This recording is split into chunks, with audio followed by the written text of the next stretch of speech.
nanomachine, son.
All right.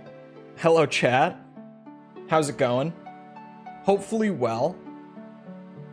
Today, we're playing Ace Combat 0 again. Last stream, like, legitimately, at the end, we finished up the normal mode S ranks. We got the first medal. Now we just have 2 more. Although, much like what happened with Ace Combat 5, these next difficulties won't take as long because we've already played on these difficulties before. So, to like varying degrees, we'll have some S ranks on these already. Menacing pause. Anyway, I already saw it come up in chat. Bro, can you guys believe the PS5 Pro? Because, wow. Just wow. That's all. That's about it. That's not about it. I could really...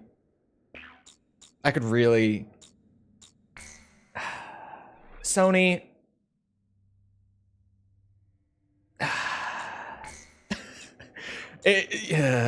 I'm so happy to not be in the console ecosystem right about now. How much is it? I'm so glad that you asked, because now you've given me an excuse to do this. Here's what I'm gonna do. I have the image. So let me show you this, right? Boom. So here's the thing, right? Here's the thing. If you are in the US, $700 retail. If you are in the UK, £700. Now, here's the thing. I shouldn't need to spell this out for you guys. US dollars and pounds are not equivalent. So let me do some things for you.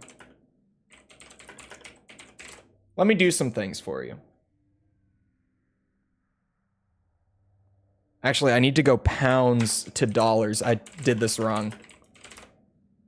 700. Here, let me do this instead. This way I can draw on it. Beautiful. So here, I'm calculating on my second monitor and I'm gonna bring the numbers over for you guys, okay?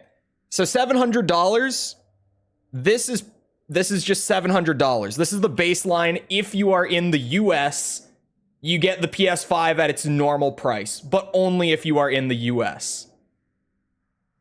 Here's the thing. Here's the thing with this, right? This is not, I mean, it is. It's 700 pounds.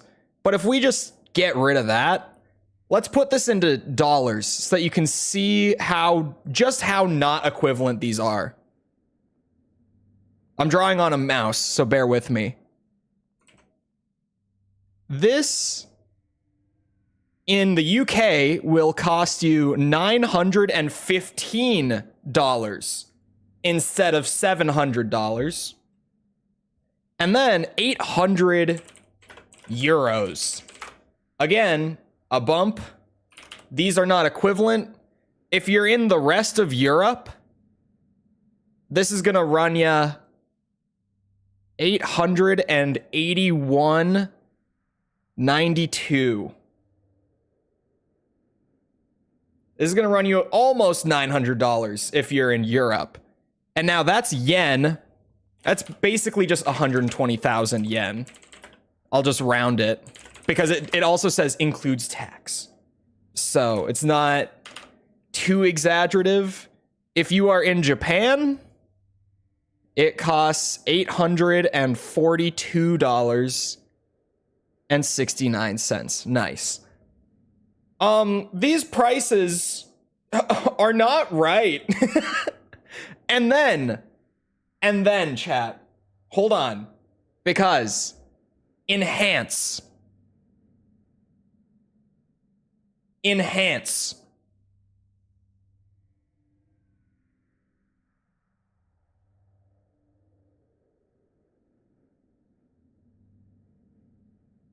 You have to buy the stand separately. And now here's the thing too. That's just Sony doing Sony things. Here's the thing too. Enhance once again. Do you guys see, because I don't see, do you guys see where the disc goes? That's odd. And this isn't just me putting on the tinfoil hat. There's no disc drive. If you want a disc drive, you also have to buy that separately. That also costs more money.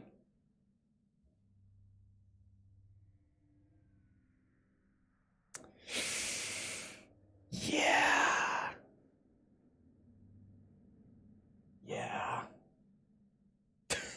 Sony. And here's the thing. I'll give Sony this much. For what the system can do, $700 is cheap. Even $800 is cheap. $900, still cheap. But if you already own a PS5, there's no reason to buy this. For the upgrades, I watched the showcase. There's no reason to buy this if you already own a PS5, because at that point, you will have spent more than a mid-range gaming PC build if you buy both. That's not even, like, God forbid if you bought the PSVR 2 on top of that. Now you're in the high-end PC range. And if you plan on buying a PlayStation 6 in, like, 2 years or so when that comes around, you'll be in the high-end, like, top-shelf PC range at that point on just this gen of hardware. So, like, the system purely on its own is a good deal. But if you already own a PS5, or if you plan on buying the PS6, and especially if both are true, my recommendation economically would be, fuck no, don't buy that. Absolutely not. You're getting scammed. PC Master Race. It was not a good showcase, in my opinion, from Sony. I was like, what? What are we doing? How did this happen? What? This is hard mode? Oh. Yeah, okay, never mind. I know how that happened. I'm just dumb. Ignore me. So yeah, I do not have positive opinions on the PS5 Pro. Personally, I like the system. What it can do is pretty solid, especially like, again, for the price point. Not to undersell that. For the price point, it's good. But like, God. If you're like fully in Sony's ecosystem, they're just milking you at this point. Like shamelessly milking you. Your mission is to destroy the squad of bombers and defend our base. Just gonna do all my gaming on the new iPhone. Hey, it can run Resident Evil 7. So like, shit, I mean, why not? It can run Death Stranding, apparently. About twice the power of the PS5. It's not twice the power. It's 60% more, which, yeah, it's a good boost. But again, if you already own a PS5 and you plan on getting the PS6, at that point, you've spent enough to buy a high-end PC that will outspec the PS5 Pro. Like, if you're in that ecosystem and you're planning on buying that and then planning to buy the next thing, like, you're getting milked, and long-term, even though each purchase is smaller, you're spending more for less. Sony, in my opinion, is being very shameless about it at this point, and I think that's why they've gotten so much negative pushback on this announcement, even from like hardcore ponies are like, this is what? And don't forget, by the way, just to throw this back out there, that the base PS5 is getting a 20% price bump. Like, that just happened.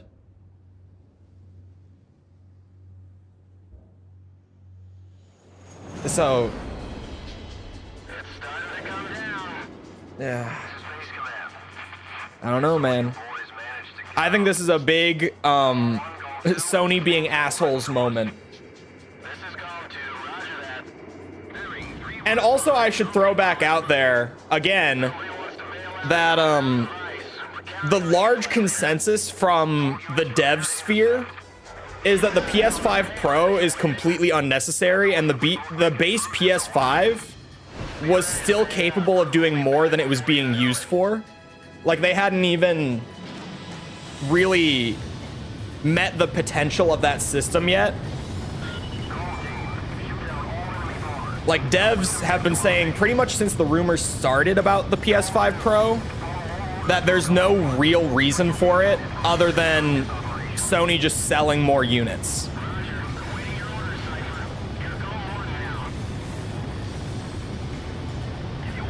Yeah, the PS4 Pro and like Xbox One X were both necessary for that generation, which is why everyone now is like, the PS5 Pro isn't necessary. This is just a business move.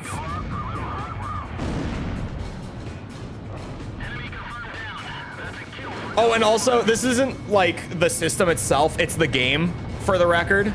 But I thought it was very funny that they used some Jedi Survivor footage to show off the ray tracing, because it looked really pretty, but the footage was also in like 20-ish frames per second. Like, it was super choppy looking. And I was like, of all the games, why are you showcasing with Jedi Survivor?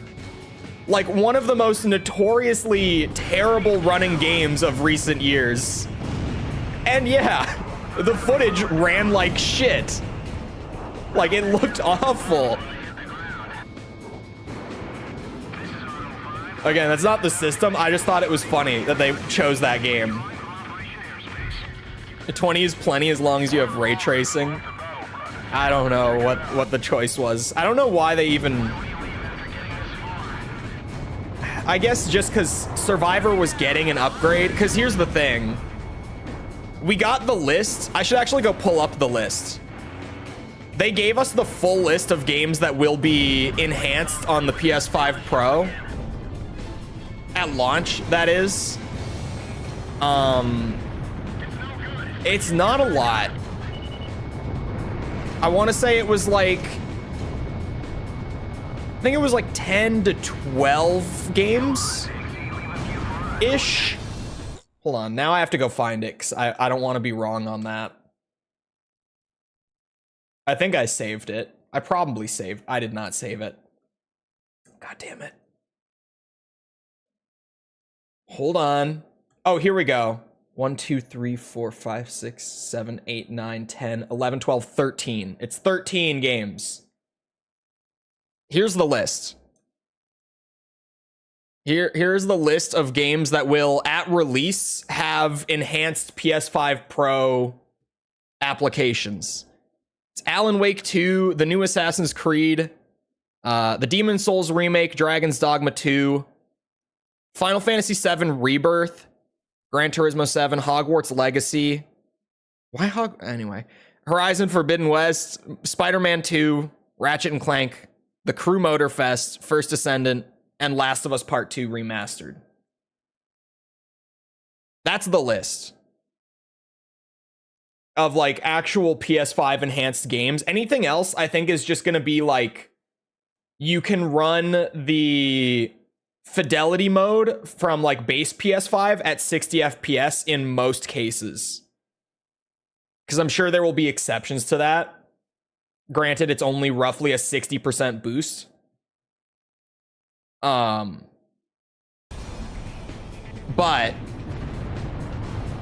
those are the only games that are getting like actual enhanced applications.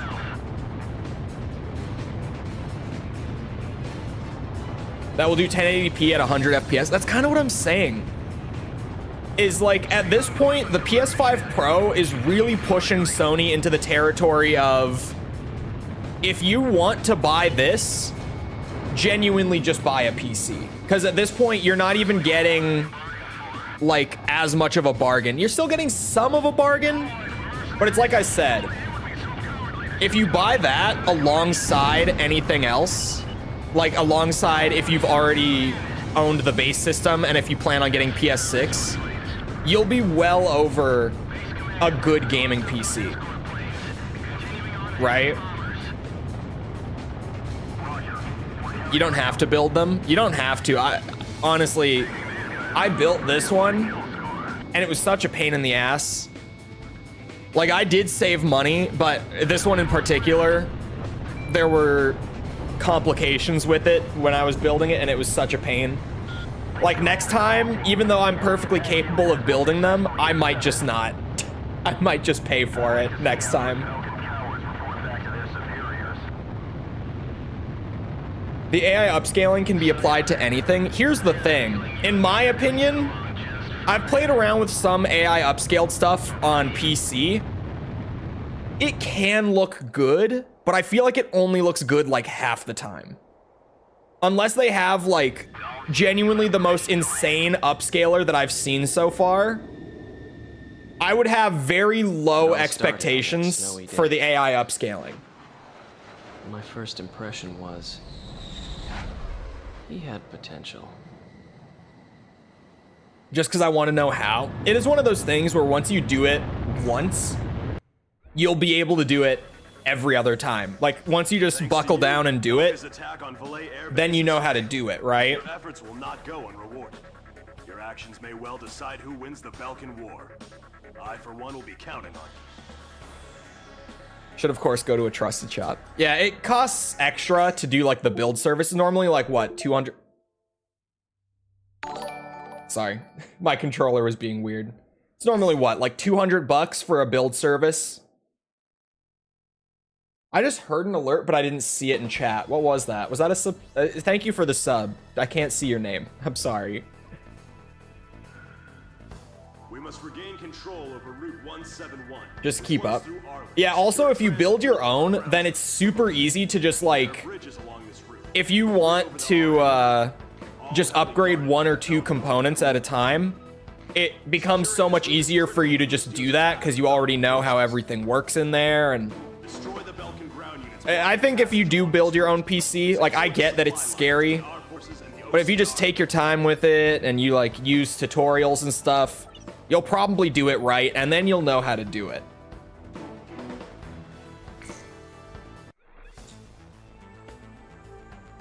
If something doesn't work, you have to deal with it. Yes, that is the thing. That's what I'm talking about with like when I built mine, where it's like, yeah, if something doesn't work,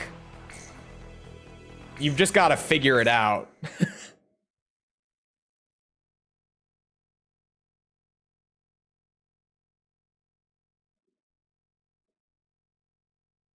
God, that tastes like ass. I have a coconut berry Red Bull that was in the fridge because I didn't realize yesterday I was so distracted by the chaos of the pizza party bullshit that I didn't realize I was down to my last can of Celsius. So I yoinked a Red Bull out of the fridge that was just already in there, and it does not taste good, but it'll get the job done. I don't think it'll have as much caffeine. Yeah, not as much caffeine as I'm used to either. But we should be fine. It's enough. It's enough caffeine. You want to pay for the parts.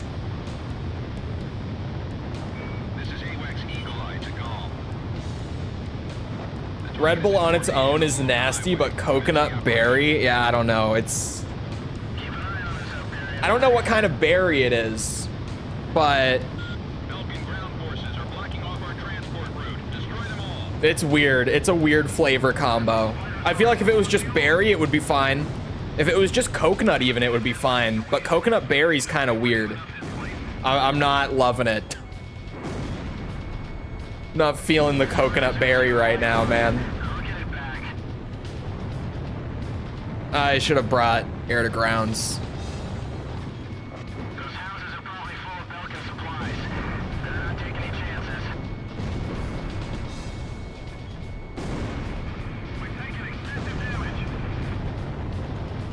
A Welch's grape ghost? That's such a random collab, but it sounds good. Maybe. Maybe. Yeah, I've had the blueberry Red Bull, and I don't like that one either. I don't like most Red Bull flavors, to be fair. I think they have a couple good ones, but I don't like most of them. I think Red Bull tastes like ass just most of the time. Oh, come on.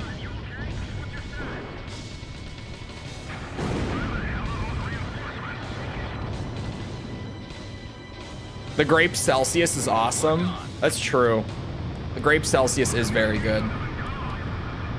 So is the grape Zoa.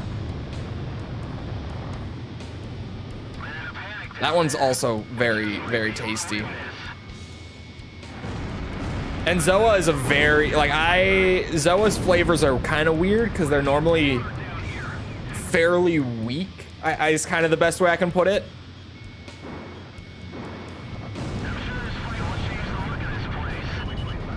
Like, because they don't use any sweeteners or anything, it can just, I don't know, it's weak is the right word.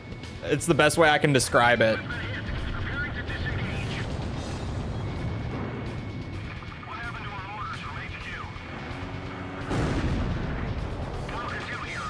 Come on. It's F4. Oh my god, how many disabled planes?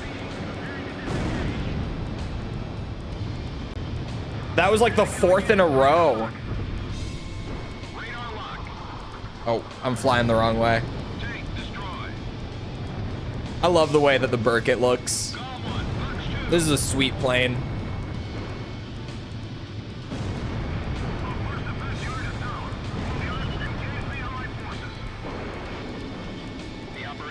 Whoa. I was trying to go a little fast for what I was doing there. It worked out. Tasted like cranberries, but was only $1. I feel like cranberry, I really like cranberry though, to be fair.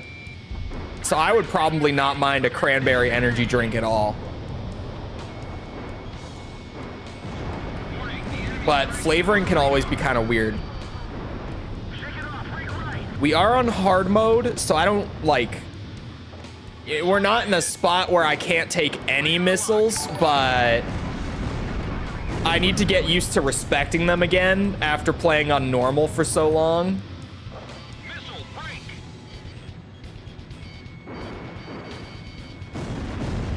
Sam destroyed. I know how it's actually pronounced, but that's Burkett. Look at the spelling, you can't tell me it's not. Locked on. That's a Burkett.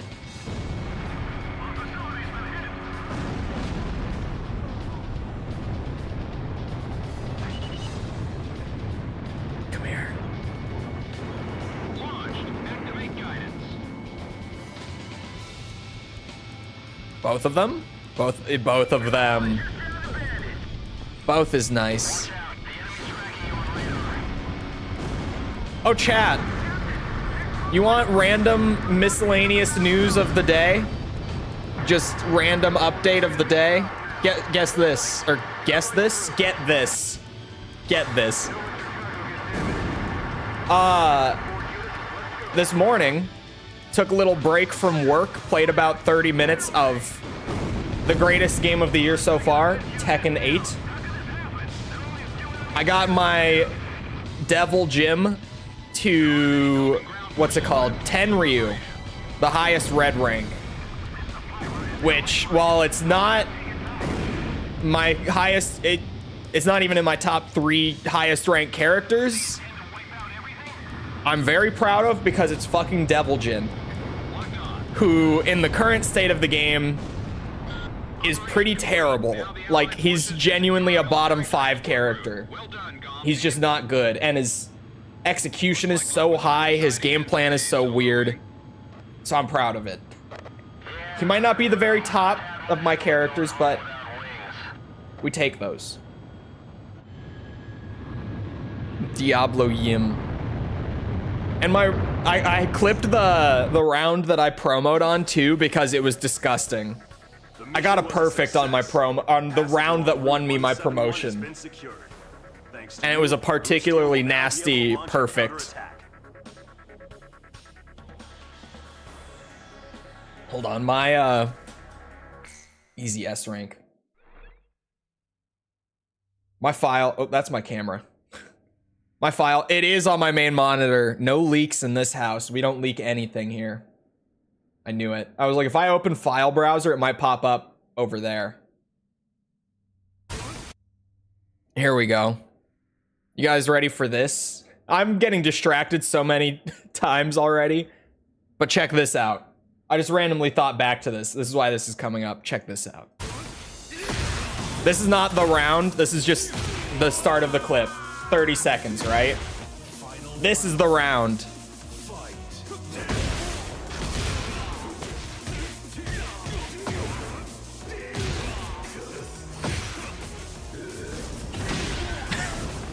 Okay, wait. For the non-Tekken players, this bullshit that I charge up right here, this is like his probably best setup gimmicks wise and stuff. This is a big unblockable attack. It takes like 2 full seconds to charge it up fully. To actually be unblockable, you have to fully charge it. But it also wall splats. So he's up against a wall here at the end of this combo. So I went for it. I let it rip. He panicked. It didn't work, or he didn't stop it. And then he ate this shit. And that was a promotion. That was, you did not see any toxic behavior. I particularly like this little thing right here at the end.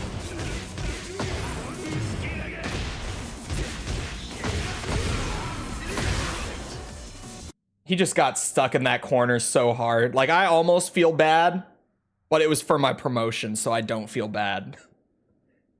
I'm just always really happy when I let that unblockable rip, like, fully charge it, and it works. Feels so slow. It's Tekken. Tekken is just slower. There are a few characters that are fast, but Belkan's most second line aren't. of defense stretches across the Shane Plains in the central region of southern It's very centered on two it's a much slower and like more mind game oriented fighting game. already delaying our military plans. Stick him in the corner. The unblockable at the wall was fucked up, but it worked. Troops and engagements with enemy fighters. There will be 3 squadrons in I haven't had NOS actually. Alpha team will be responsible for destroying enemy ground ordnance. When Jin gets buffed, no one will believe that you played him before that. It's true. Destroying enemy ground ordnance. Theta team will eliminate air resistance. Escort allied transport craft after. Devil Jin is fun. I just wish he wasn't so shit. Like, right? He needs those buffs again. I've talked about it before. The thing that happened with that character is at launch, he's a very like gimmicky and setup oriented character who's really risky. So like he has a lot of good stuff, but he has good stuff in the sense of like, if you land this properly, like if you use it at the right time and it works, you get big damage, big reward. But basically everything he has is super negative on block. Like launch punishable for people who know Tekken terms. So like, he's a character who, if you fuck up the mind games and you guess wrong, you just eat shit. Like your opponent gets a free combo on you pretty much if you guess wrong with Devil Jin, which makes him really hard to play right now.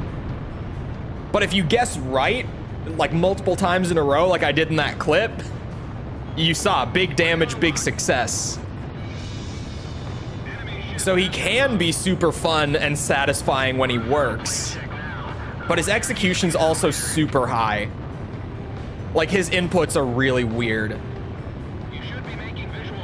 and super specific. I have one Devil Jin combo where I have to hit a frame perfect while rising in the middle of it for it to work. Like, it's not, the move itself isn't a just frame or anything. It's just the way that, like, the combo works out with all the hit properties and stuff. You have to be frame perfect to hit the wall rising and continue the combo. So it's kind of brutal. It's just muscle memory at that point. Thankfully, I play Mishima. Frame perfect is nothing new. I've kind of been wanting to reinstall Dragon Ball FighterZ though, because of that new patch being so fucking wacky. Has anyone here seen much of that? Because holy shit, the new Dragon Ball FighterZ patch made the game basically like a Marvel vs. Capcom game in terms of balance, where like no one is balanced. Every character in the game is broken now. And they, like, across the board have changed it to where you can cancel supers into supers, which was never a thing in that game before, for a reason. Because, you know, we're talking about Dragon Ball. Like, characters' supers are doing things like teleporting in on startup to confirm, right?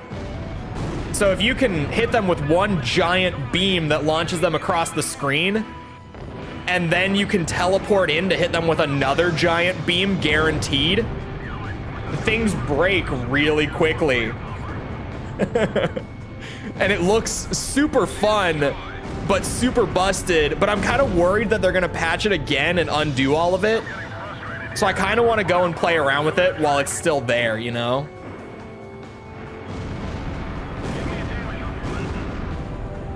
Not a good enough player to really make use of everything. I've never been very good at fighters, but I mean, this would be the kind of time to learn. I've seen every character in the game doing touch of deaths over the last few days. Like, legitimately, I think I've seen the entire roster do a touch of death with no assist. That game is so broken right now, but it looks so fun.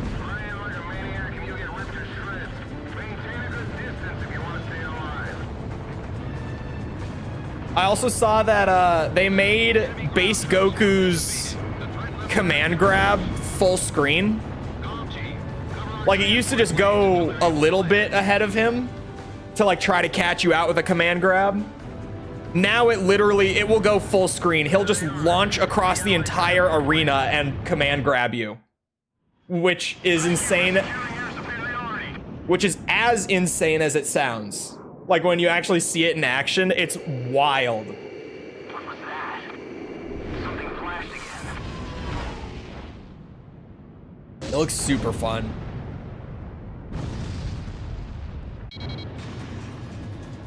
All right, the boring part. Here we go. I can go fast at the beginning. I always forget. I can go fast for a little bit. This scene, yep. It's time. Slow and steady time. Transmitting projected enemy targeting coordinates. All units evade attacks and withdraw from airspace. I say that I want to reinstall fighters because it looks like Marvel vs. Capcom suddenly. And then I remember that the Marvel vs. Capcom collection is on Thursday, like literally in 2 days. Oh, fuck. Even if I did reinstall fighters right now for that reason, I'm just gonna end up playing MVC in a couple days anyway. I might as well just wait. I might as well just wait.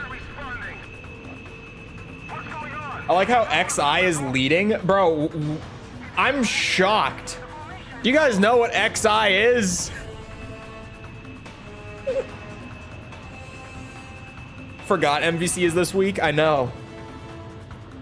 What happened? The collection. The Marvel vs. Capcom collection that's on Thursday. 6 games.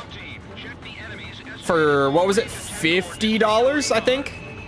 I don't think it's 60. I think it's $50 for all the Marvel Capcom fighters. Like, including pre-MVC branding. Like, I didn't mean to dip in there. It's also just got the, like, the old X-Men fighter. And, what's it called? Why can I not think of the name? Oh, yeah, it's got, like, Marvel Heroes versus Street Fighter and stuff like that. Like, it's even got all the precursor games to Marvel vs. Capcom.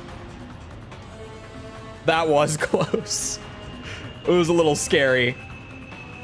I wasn't looking at the screen enough, to be honest. Where's this jamming plane? Oh my god, I can't even see the laser on my radar anymore. There we go.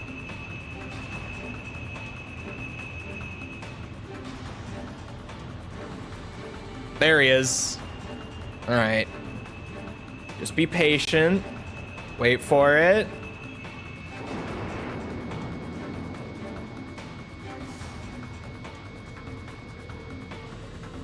Beautiful.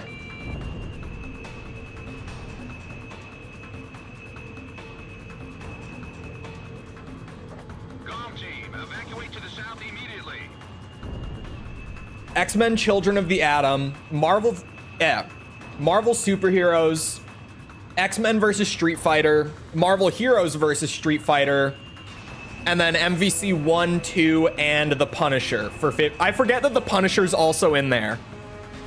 But yes, also the old like arcade beat 'em up Punisher game is being thrown in as a bonus. I don't know why, but it's in there. Super cool collection, man. I'm excited to play that. Because there are a bunch of... Marvel vs. Capcom 2 has so many characters in it.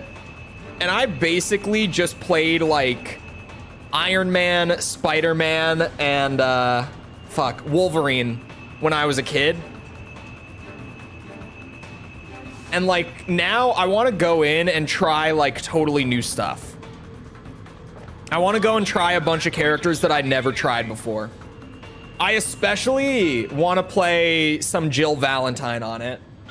You're out of the danger zone. Because I've seen some stuff on Twitter recently of Jill and MVC2 doing some crazy shit. I even want to try like a Mingo. I'm trying to think. There's just so many characters in MVC2. I want to try a lot of people. That was a bad nightmare. We lost several of our members. Oh yeah, 16 is coming on PC really soon. To the guys in charge. I forget about that. But in the end, because they didn't really market that at all, to be honest. I feel like they kind of just announced it like randomly, and there hasn't actually been much of a marketing push behind it. Great sacrifices on our side due to enemy laser ordnance. Still, the best defense is offense. I hope it gets lots of people on PC. I think it will if they start advertising for it, but the way they're going about it right now, I don't see it selling much on PC, because I don't think most people will even know that it's coming to PC right now, frankly. Like, I barely even remember, especially with how much else is coming out right now. Because doesn't it come out in like a week or two? Correct me if I'm wrong. It's in September, isn't it?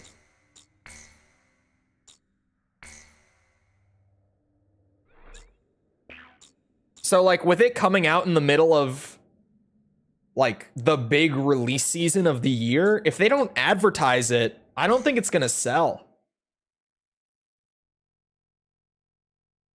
Which is kind of sad because, I mean, obviously I've heard great things. I'm sure a lot of PC players who would like it, or like even who would want to play it on PC, probably just don't even know that it's coming to PC. Because, like I said, they kind of just announced it once, and that's kind of been it so far. Like, they were just randomly... They threw up a post saying that it was coming out September, and that's been about it. They're not, like, running any ads or anything. I'm actually close to being able to buy the 37.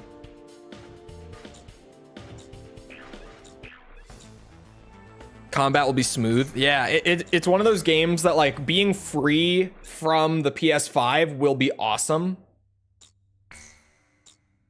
Just for, like, performance and everything. Because I heard it had pretty rough frame dips on PS5 during combat, right?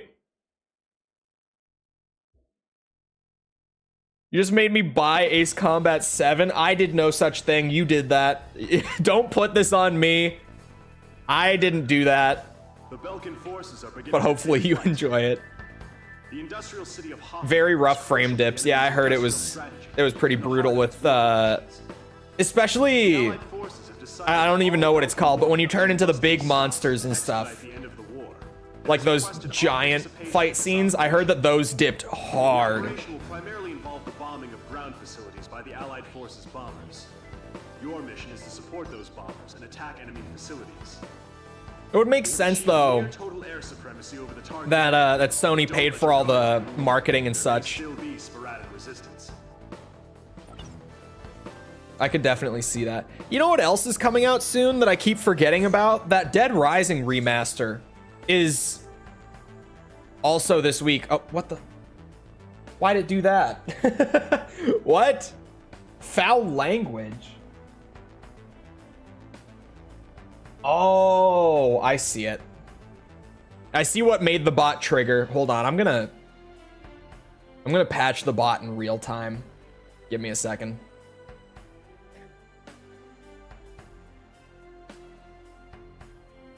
I'm gonna patch the bot in real time.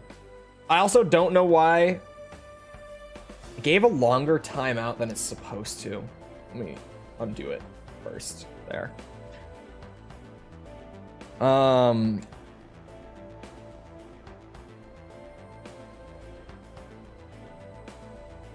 Where would this even be? Ah, I found it. This one, right? Yeah. There we go. I don't even know what it timed him out for. I see it. I patched it already. So don't even worry about it. I can see what triggered the bot. It's not hell. No, it didn't trigger for hell.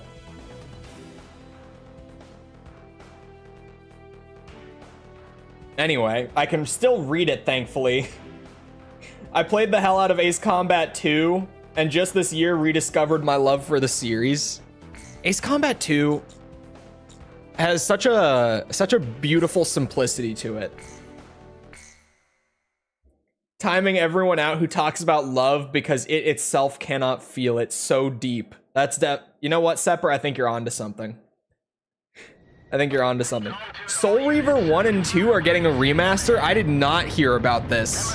What? When did that happen? The Allied bombers eliminate all ground and aerial threats.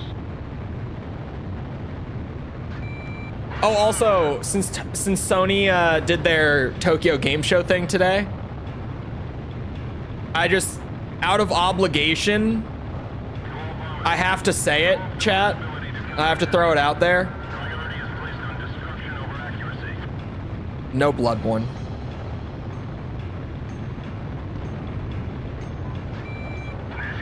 Someone had to point it out. Another show soon? When? Today? Surely not today. I mean, it would be like tonight, right?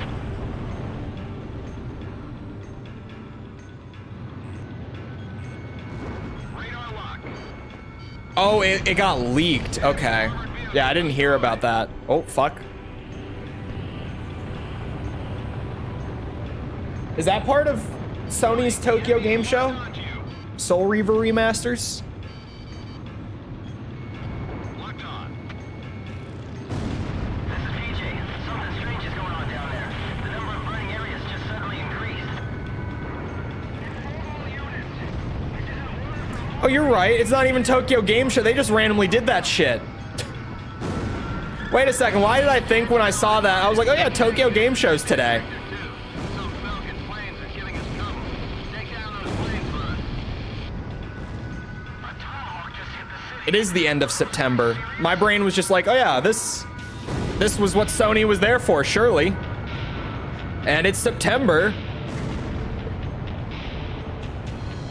Tokyo Game Show didn't happen today. What the fuck am I talking about?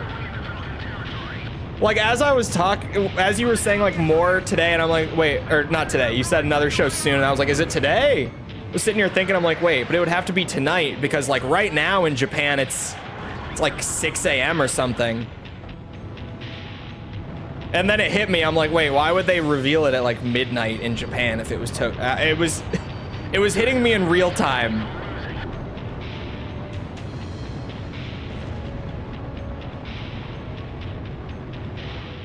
We do a little loop. We don't have anything more to do here. They did this to answer to that? Oh. That's so weird. So wait.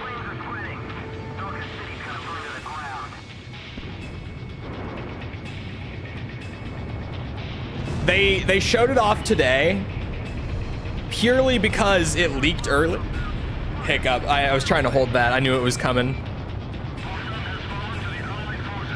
Is that really what happened? It was supposed to be at Tokyo Game Show?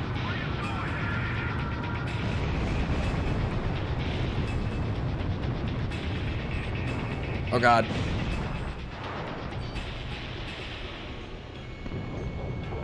Release all bombs before you get shot down.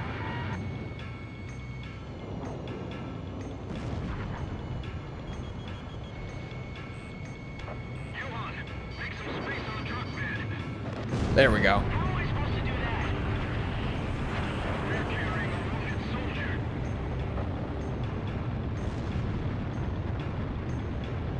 Go to the left and drop the payload.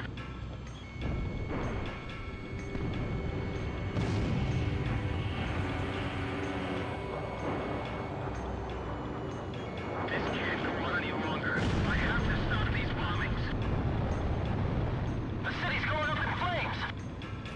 Was in the image for the 30th anniversary thing? Huh. Learn to accept it, kid. This is war. They were getting upset about no disk drive and such. Indiscriminate bombing. Yeah. There's no more. Like, I have not bought a physical game in years just because, mainly because I'm on PC. But Like, you at least expect the option to be there, right? Without needing to pay extra for it. It's so weird that they're moving in that direction. And I feel like unless they get enough pushback on it with the PS5 Pro, like, surely the PS6 just won't have one. Right? Like, surely this is just an indication of, yeah, they're fully moving away from it.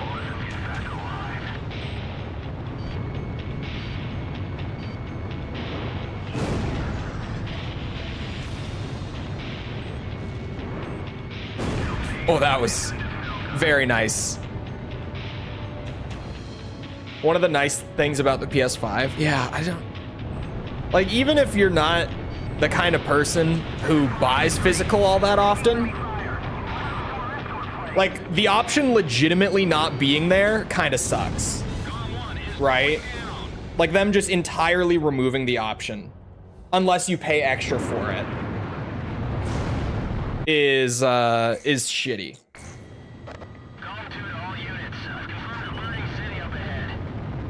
In a few years, they'll claim consoles without a disc, or they will make consoles without a disc drive and claim people didn't use it because it cost extra. Well, people already didn't use it. That's why we're seeing the shift away.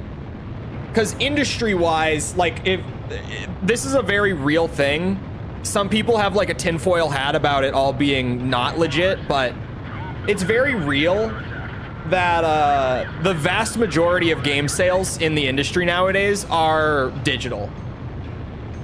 Like, even game publishers, they don't want to print discs anymore because they feel like it's not worth the cost of printing. So this isn't entirely on the console manufacturers either. This is kind of just the result of industry-wide trends over the last, like, decade, roughly. But still, maybe it's because we're old, chat. To me, I'm like, man, the disc drive should at least be there, right?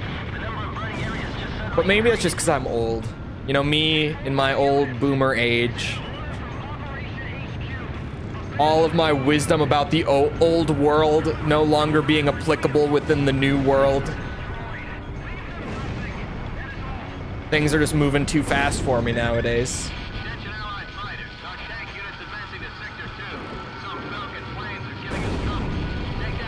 Oh god.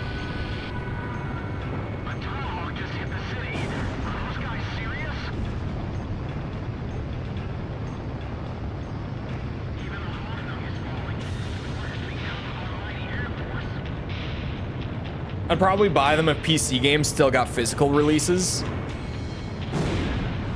I want to say that I would, but even like near the end of my time on console, I pretty much only was buying things digitally.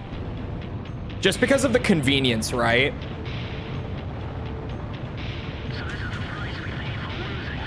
It was just, it's too convenient. And I feel like that's the case for most people.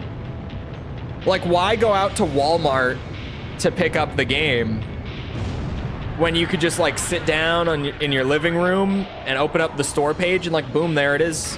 You don't have to go anywhere. Just put in your card and you're good to go. I want to own my games.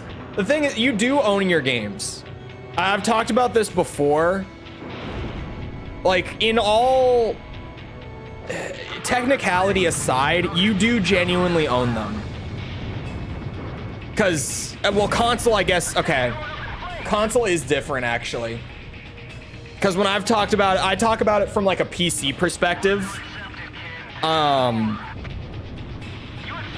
But console is different. Because consoles have their own exclusive ecosystems. It is actually a totally different situation on there. But, like, I've talked about on the PC front, anytime that we've seen like digital game retailers get shut down, your license, like all of your keys and stuff, will, at least historically up to this point, always transfer over to a different service. Like, there will always be some sort of deal made, because other digital storefronts want you to start using their ecosystem, right? Even if it means giving you a shit ton of free games initially, it means that, you know, say theoretically, and this is just the dumbest possibility, at least right now, like anytime in the near future, but theoretically, say that Steam like goes under. Steam is now defunct, it's getting shut down, it will never exist again. Someone like GOG will come out and like make a deal with Steam to allow you to transfer over all your Steam games over to GOG. Because GOG wants you to start using their storefront. And especially, GOG actually is the best example of actually owning your games, because DRM just got mentioned, right? GOG, like policy-wise, sells games that don't come with DRM. Like GOG's whole thing is once you buy a game from us, you can install it directly from the website, no DRM, and then once it's on your system, like that's yours. There's no like server side check when you go to open the exe, it just, that's it. Like that game is yours. If GOG's launcher ceased to function, they wouldn't even need to transfer keys over because you already actually own everything. As long as you install it before their shutdown, you'll have it. Obviously, in that case, it would still be nice for them to transfer so that you don't have to just leave it installed, but that's kind of GOG's whole thing, is that they do give you DRM-free copies of everything you buy on there.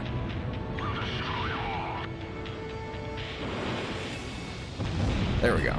God, there's more targets. I should have brought air-to-air for this, honestly. Main reason I'd want physical. I mean, nowadays, at least on consoles, PCs are different in this sense, but on console, you have to install from a disc anyway. Which is crazy, but it's been that way for like a decade now on both Xbox and PlayStation.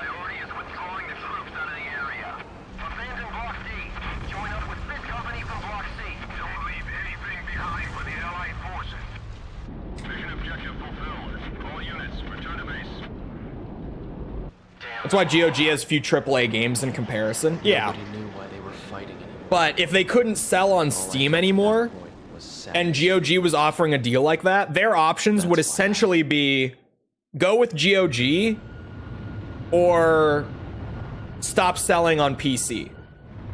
I think in that case, even if they had to loosen DRM, they would, because that's preferable to just no longer selling the game from a business perspective. Without military production capabilities, Belka is in a bind. We were also able to installing a disc does take less time because there's already a good amount of content on it, but I'm just saying, like, that's, I've never liked that. Ever since Xbox and PlayStation both started requiring you to download your games off of the disc, it's always just been one of those things for me that I'm like, why is that a thing? Why do I have to do that? We have discovered remaining enemy troops gathered in the Yaring mine area in northwest Belka. My physical game collection is wonderful to behold. Yeah, mine is not like set up all pretty or anything. Mine is like in a moving box in my storage unit. Aside from a few things that I have here. But then those are like tucked away in a corner in my closet, because that's really the only space I have for them. Go there and they'll help you out. Something with disc read speed. I think it was, I can't remember what the reason was. I think it might have actually been space on the disc, because I mean at that point, right, to go for the extreme example, for that console gen, you have to look at like Call of Duty, right? Games are way too big. They're so fucking big. What is the like size limitation on discs these days anyway?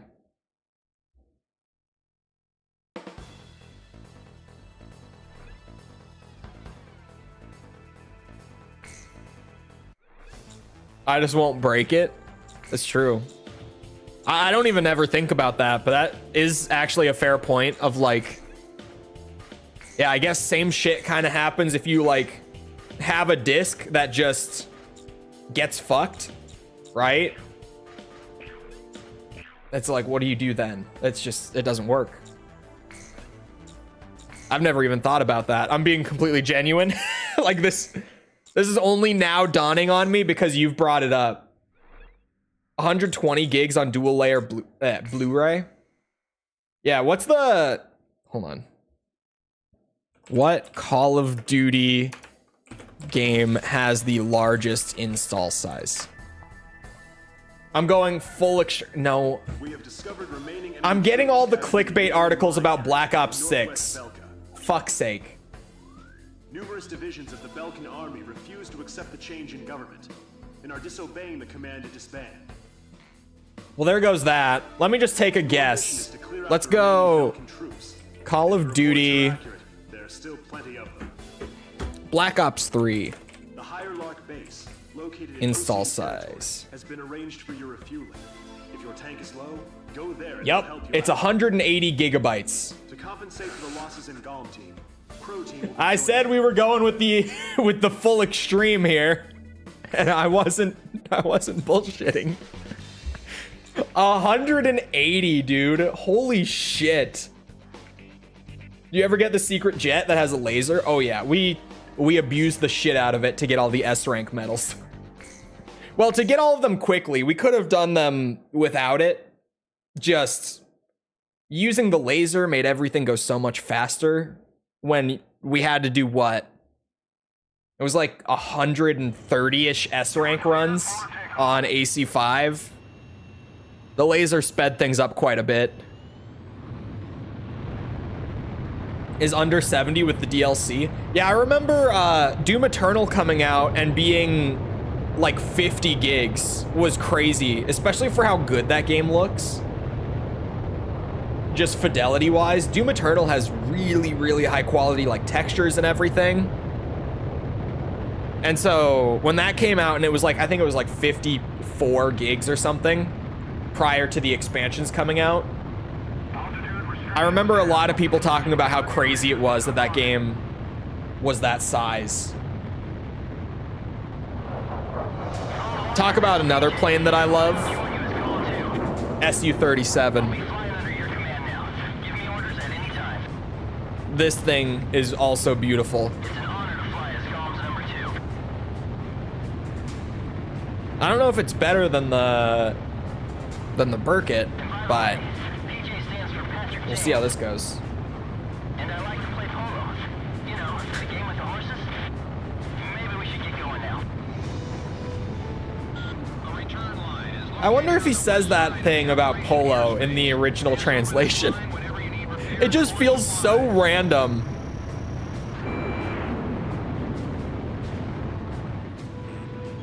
It's too bad about Pixie. Only 2. I thought that was looking like a beautiful lineup.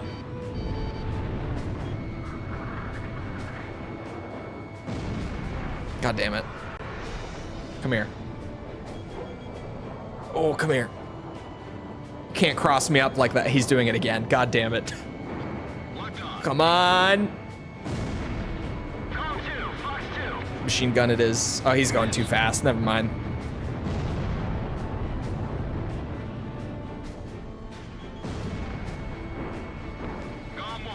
Trying to read plain facts.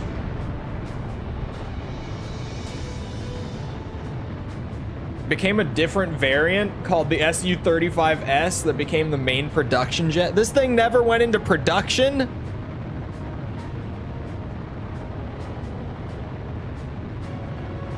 But it's so cool though. How could they not have put it into production?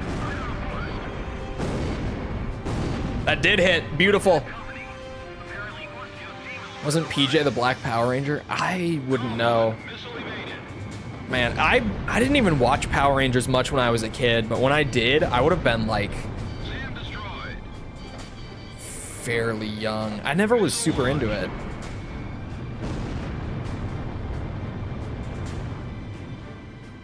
Oh, the 35S looks just like it. Okay, maybe I can live with that then. Galm 1, missile launched. It could work for me.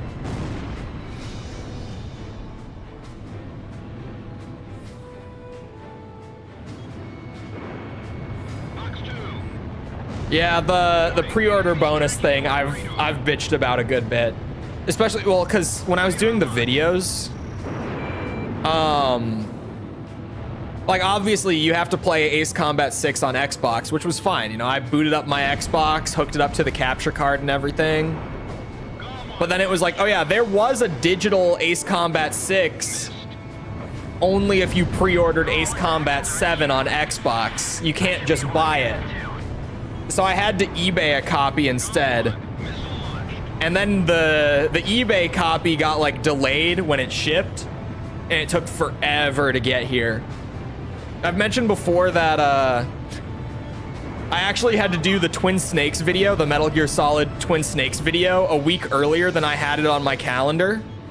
Because I had to swap that and the Ace Combat 6 video around schedule-wise, because my Ace Combat 6 copy didn't get here on time.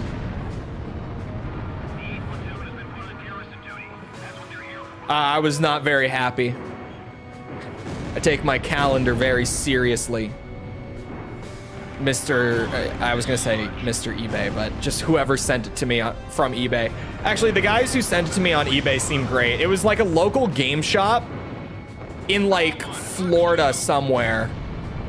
And they actually, like, they sent a bunch of random extra shit. Like, just stickers and a whole bunch of just whatever, like random retro gaming stickers. And it made me feel old because I'm like, man, I bought a Xbox 360 game. Why am I getting like a bunch of retro gaming bonus stuff? Like, why is this from a retro games shop? It's an Xbox 360. It's not that. It's not retro, right? It's not retro yet. Can't be. It can't be.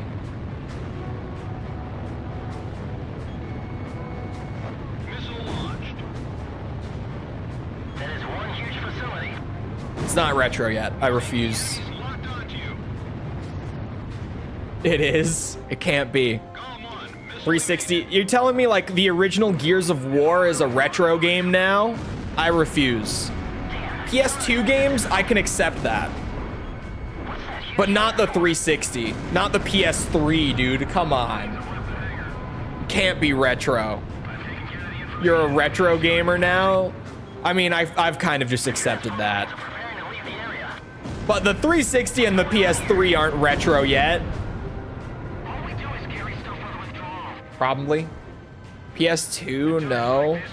I saw somewhere that, apparently, I don't know where this comes from. This could have just been made up easily. But I saw somewhere that the rule for gaming right now, because it's such a young industry, is that if it's more than 20 years old, it's retro. That's apparently the current rule for gaming. Just based on like age of the industry and everything.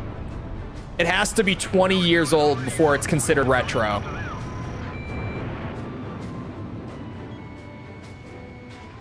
So that means PS2 games are, but not 360 and PS3 just yet. We're not that far off though. I still probably won't be able to accept it when we get there, but we're not there yet, okay? We're not there yet. I thought it was 10, no. Because the games industry is, what's it? Well, okay, the games industry is like 52 years old entirely. But the modern home console industry is 41 years old. Galm 1, your special weapons are almost gone. It's widely the modern, and I say modern because Dropped off even we kind of have separated the like the old days of like the Atari from what is seen as like the start of the modern home console industry, which is the Famicom, which I believe was 81. Unless I'm mistaken. It might even be younger than that, actually.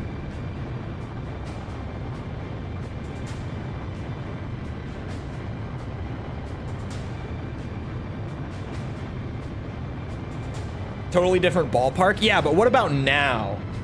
Because like you think about it now, like I get the 1990 to 2000 comparison, but at that point, the home console industry is what, like 20 some years old, a little over. So 10 years kind of makes sense, and the leap was larger then than it is now. Like if you compare a late 360 game to a game that came out this year, they're not gonna be very different. Like if you compare a game from 11 years ago to a game from like a month ago, not gonna be super different. So now like 20 years definitely makes more sense. Yeah, I would say like PS3 and 360 feel like that's just when like the kind of current style of games came into play, and we just haven't shifted from that yet. 90 to 95 even is huge. Yeah, it's just back then things moved faster. It's kind of settled down now. I think 20 is a good number now. All things like the more that I think about it, the more that I'm like, yeah, 20 is a good benchmark. Definitely used to be. I can see that it used to be. Because it is one of those things where, like, as the industry gets older, the goalpost is going to shift multiple times. Because it's crazy to think how young the industry is, right? With, like, how big the, what's it? The gaming market actually is. It's very easy to think that it's been around for longer than it has. When was the Famicom? Let me double check myself on that. Oh God, I need to do this fast. 83. Okay. Yeah, so it is 41 years old. The like modern home console industry. 41 years old. Shoot down the enemy. I'll run a plane analysis and fill you in ASAP. The Famicom is seen as like the significant jump there because Atari was legitimately just taking the arcade games and making them playable at home, and that was it. The Famicom was when they started making games like actually for the system, like exclusively for the system. Games were just made for the Famicom, right? The NES.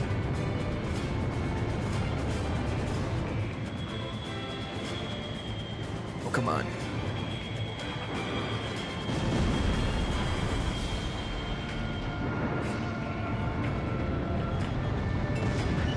I think I could hit him with many of these.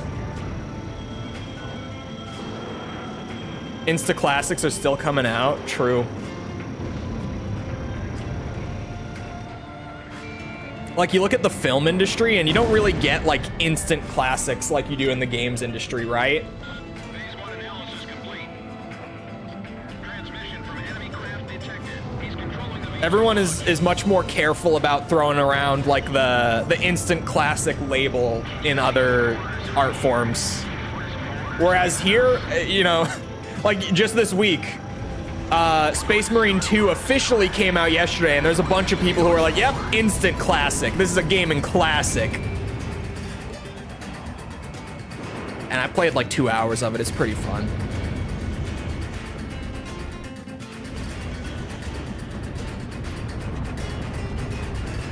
Space Marine 2 honestly just feels like a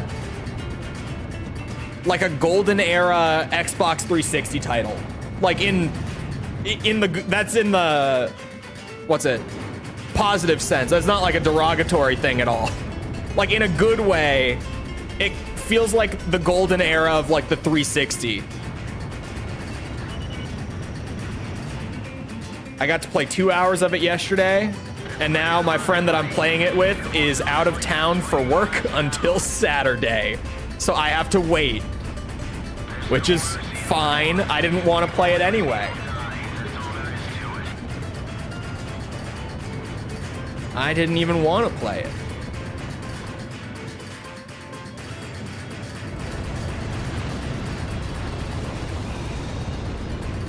There's the two sides of the coin, being an adult gamer with the disposable income to just buy the games you want. There's the positive of like you and your friends can all just be like, oh yeah, this like cool Space Marine game, let's just buy that and play it. And you can. But then you get the other side of it where it's like, oh yeah, everyone has work all week, so we can't play it again until Saturday.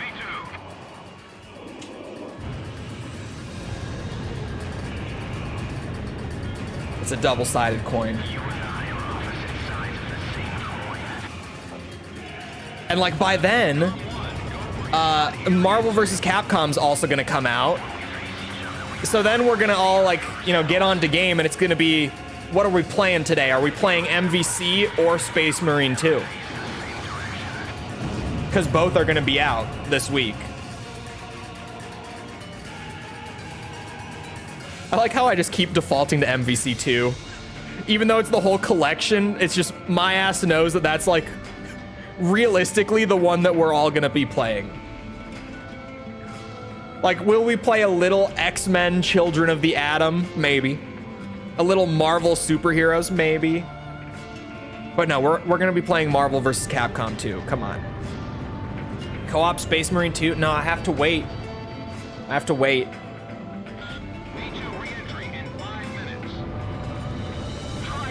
Like Gears of War 2.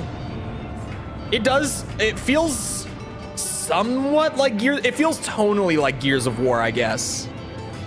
Like gameplay wise, it's totally different. But in terms of like tone and stuff, Space Marine 2 does feel a lot like Gears of War. Just pure testosterone binge the whole way through. That's what I think of when I think Gears.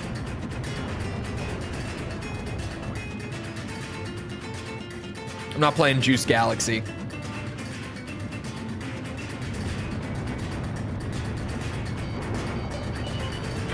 Oh, he's already dead. I was like, I bet we could just spam the special weapon, like shoot 4 out if I'm fast enough.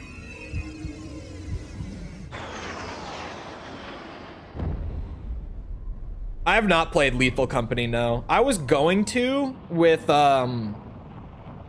with False and some other friends, but we could just never get it scheduled, so I never ended up buying it.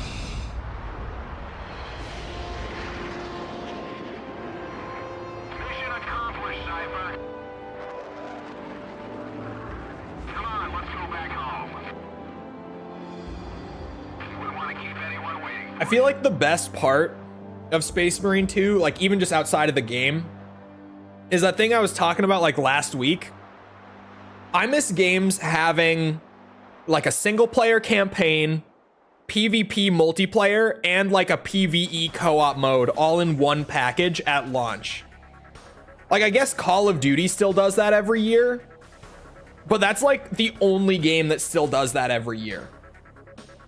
So having something new come around and just have like the total package like we would get back in the day is so nice. Because even like my buddy and I were talking about it yesterday while we were playing. We're like, man, how great is it that like we get to play this whole campaign and then we get to move on to like the PvP and the PvE co-op stuff and just like, yeah, and campaign co-op even, right? Like you can play the campaign with your friend the first time through. It's genuinely, Space Marine 2 is the full like Xbox 360 era package in a good way, like in a way that I really appreciate. It makes me very happy to have a game like that, like a new game like that. Because I was just bitching about that last week. And I was like, you guys remember when that used to happen? Whatever happened to that, chat? And then a couple people were like, Space Marine 2 is gonna have that, Cole. And I said, no, you guys can't. You can't convince me to buy it. And here I am. Here I am. I bought it. I played it. I have to wait until Saturday to play it again. But I bought it and played it. Shorter and dumber with every release. MW3 had a horrifically bad campaign. To be fair, the Sledgehammer and the Infinity Ward campaigns have been pretty bad for a long time. Well, I guess the MW19 campaign was good from Infinity Ward, but Treyarch has been really carrying the Call of Duty campaigns for a long fucking time. Like a very long time at this point. And even then, like Treyarch had a dark period for a little bit too, where Black Ops 3 had a terrible campaign. And then Black Ops 4, they didn't even do one. But then Cold War, they did one again, and Cold War is honestly pretty high on the COD campaign tier list, if you ask me. I think it's one of the better ones they've ever done. I'm actually kind of excited for the Black Ops 6 campaign this year, just because it's a direct sequel to Cold War's campaign. Like, I genuinely look forward to it because of that. But MW3, like last year, new MW3, I played it for like an hour and I didn't even finish it. I just dropped it and was like, yeah, I'm not playing this one. It is, to this day, the only Call of Duty campaign I have not completed. Is the new Modern Warfare 3 one. Old Modern Warfare 3 had a good campaign. The new one I dropped after like an hour. Which, to be fair, I basically made it halfway through anyway at that point. I might as well have finished it. That's a slight exaggeration, but it's kind of sad how little of an exaggeration that is to say that I was halfway through at an hour in. So I'm exaggerating a little bit, but not a lot. Yeah, World at War and the Black Ops games definitely have like the strongest campaigns on the whole. COD 4 had an amazing one. MW2 had a great one. MW3 had a great one. Old MW3 again. And old MW2. MW19 was good. Actually, wait, no, there is more than one COD campaign that I haven't finished. I never finished Vanguard. I got most of the way through Vanguard's campaign, but I never actually fully finished it.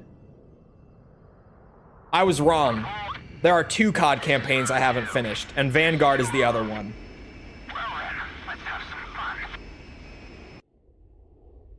I totally spaced that until just now. Galm Team, we cannot authorize a retreat. Intercept them. That's why, genuinely, like, I remember putting the COD campaigns on the review series poll, and some people were like, bro, there's no way we're doing Call of Duty, right? Like, you're just trolling. You're not actually doing that, right? But I legitimately feel like it would be a really fun series to do. Because there are some surprisingly good campaigns to come out of the Call of Duty franchise. And then there's like the dumpster fire campaigns, you know, Black Ops 3, Vanguard, etc. So I think it would genuinely be really fun. Although, I don't know, maybe it wouldn't be that fun. Because now, like last week, that RE Survivor video, I don't like being that negative in a video. It's just, ooh, I don't like it. I genuinely do not enjoy being that negative in a review. That wasn't fun. I felt bad. Like, the game was bad. The game was poo. But I felt bad for being that hard on it.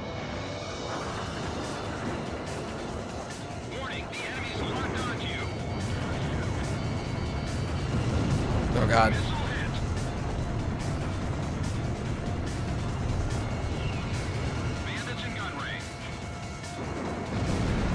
Neutralized. That's not acceptable. We don't let that fly. Literally.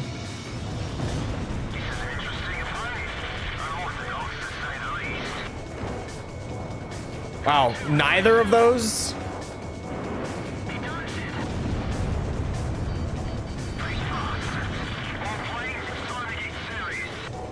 Whoa.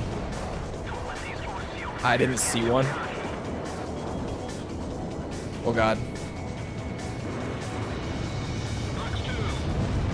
Try out the different routes. I tried out the different routes a little bit while I was doing the, what's it? Or while I was grabbing like extra clips for random things. But it really, it can't make up for just everything else.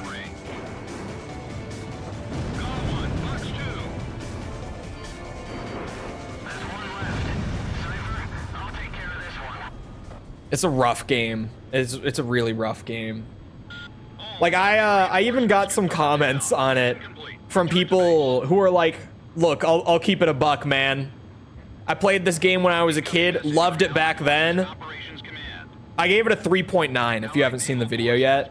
That was the score. It's the lowest score I've given since I started doing the review series stuff. And I even got a bunch of comments from people who've like played the game since like 20 years ago when they picked it up.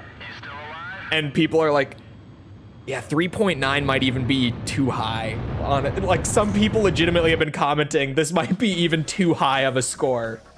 Thanks to your success, and it might be. I was trying to like stretch out as many positives as I really could.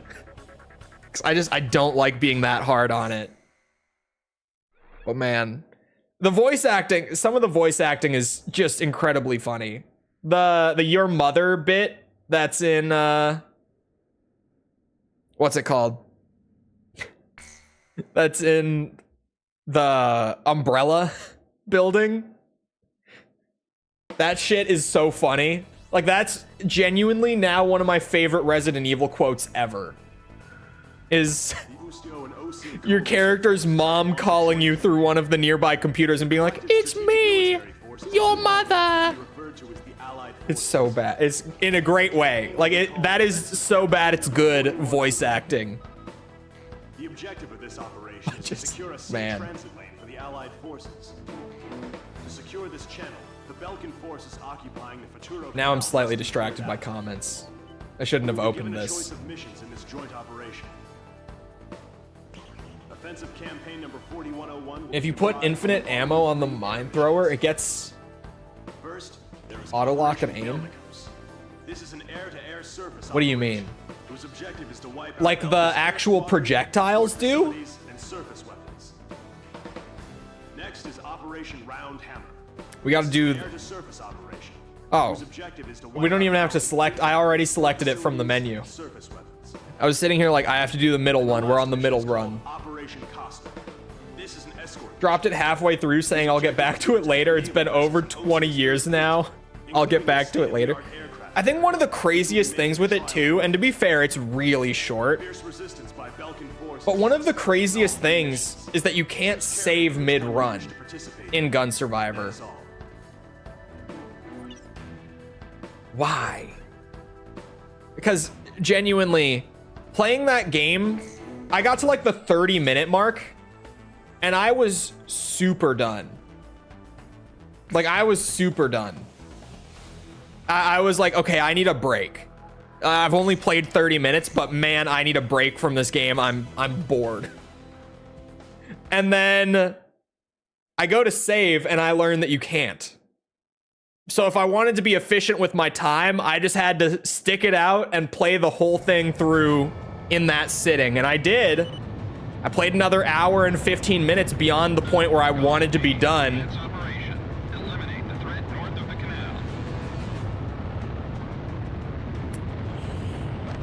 Yeah, it's rough. Which, like, again, granted, the game for me took an hour and 45 minutes on a first playthrough. It's not a long game, but just the fact that you can't like put it down and pick it up where you left off sucks. Like, why? They were so committed to like the arcade game bit with that. Not entirely in a positive way, right?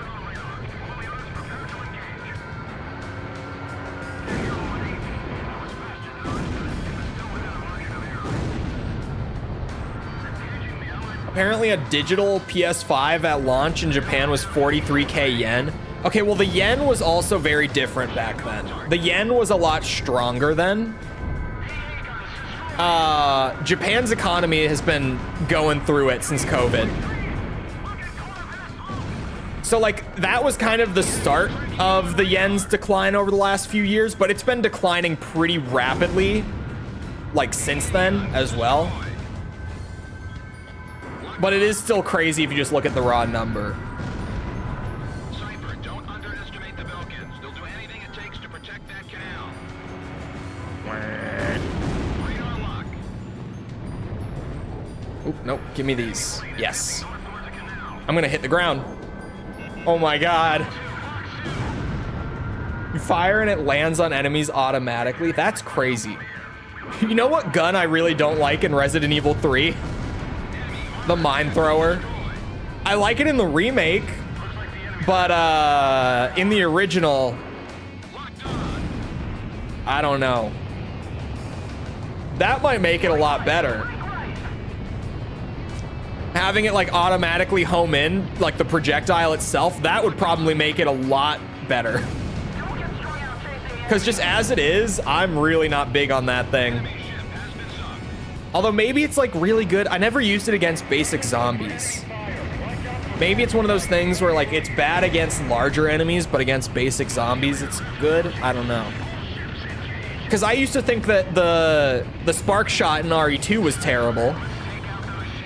But sometimes they just have like such a specific use that you just have to figure out what that use is before you can really get any value out of it. Like the spark shot. That thing is literally only good for boss fights and nothing else.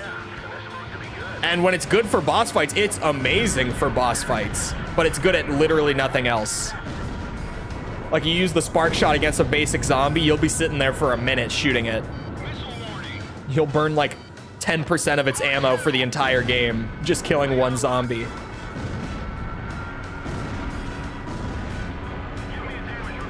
And I know that I'm not the only one who thought the spark shot was terrible. There are a lot of people who still think it's terrible.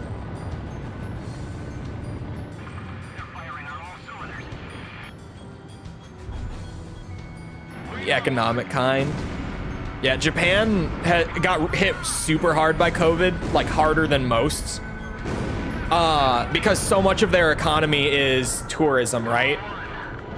So just losing the tourism industry, I don't even know how much of their GDP is tourism, but I know it's a lot. Like they lost a significant chunk of their GDP to COVID for like a solid 3 years almost. So their economy really struggled from COVID.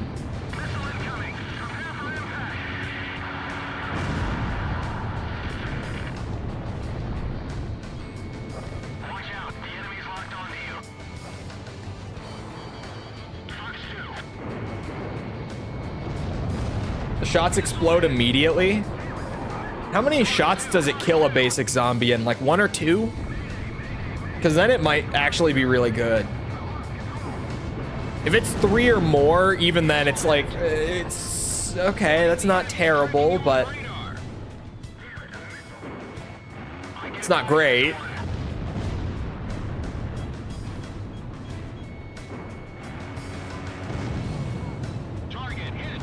Neutralized a ship? Come on now. Blow that shit up.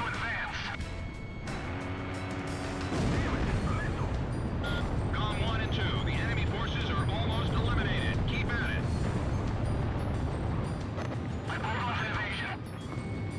Locked on. Missile hit. To the point where it's an insta-kill? No? Sorry, what did you just say? Hold on. Wait. No, you can't. You're lying to me. You have to be.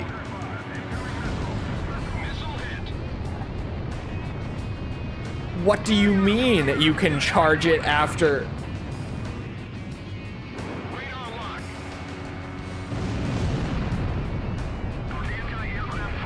Hold on.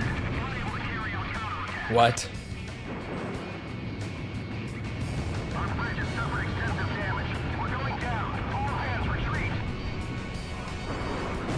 Does it use more of the gun's ammo to do that?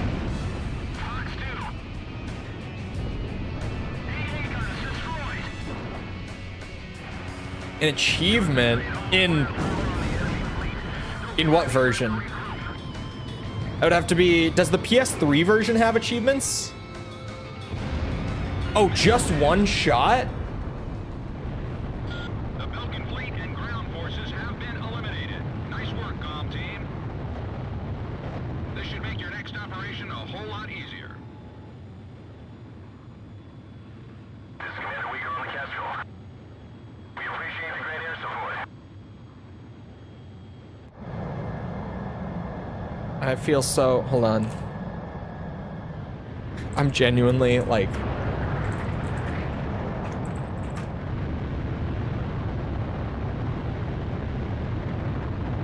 no, this is the remake. Hold on. God, it's all gonna be the remake. Hold on. RE2 1998. That's still the remake.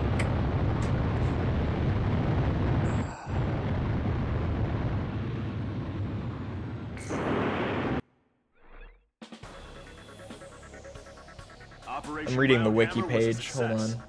It goes without saying that your actions greatly contributed to the overall success of campaign number 4101. The acquisition of this It doesn't sea mention link will prove anything to be about the chart. invaluable Oh, we're talking. Yeah, the remake. I know about the spark shot's great in the remake, just on anything. I thought you meant the original.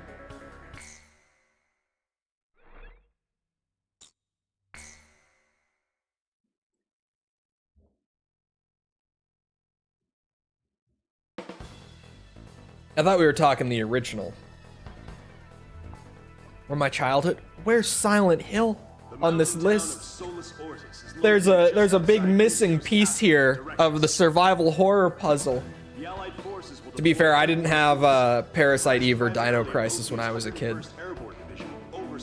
But I did have Silent Hill. Thankfully.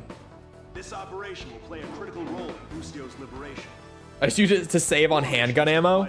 It has one use in the original, and it's just, it destroys Birkin. Like, he gets hit with crazy stun, and it only takes like 10 sparks from it or so to kill him. It destroys Birkin in the original. But that's like the only use. So I basically just treat it like the Magnum in RE2 Classic, where it's like, I get the weapon, and it goes in the item box until it's boss fight time. But then when it's boss fight time, the spark shot is the only thing I need. Because, I mean, they say it, like, in the description, right? Where it's a weapon that was made... Or no, in one of the notes, not the description, my bad. Umbrella made it for, like, containing bioweapons. So if you use it against basic zombies, it doesn't really do much. Because they aren't like BOWs, they're just infected people. But if you use it against anything G-Virus related, really. Or Mr. X also, it fucks up Mr. X real good too. If you use it against anything like manufactured, it tears through them. But I just save it for the Birkin fight, like on the way down to the lab. The Birkin fight after the what's called factory, and then the final Birkin fight, or the Mr. X fight if I'm doing Claire B. The final like super tyrant fight, I'll use it there too.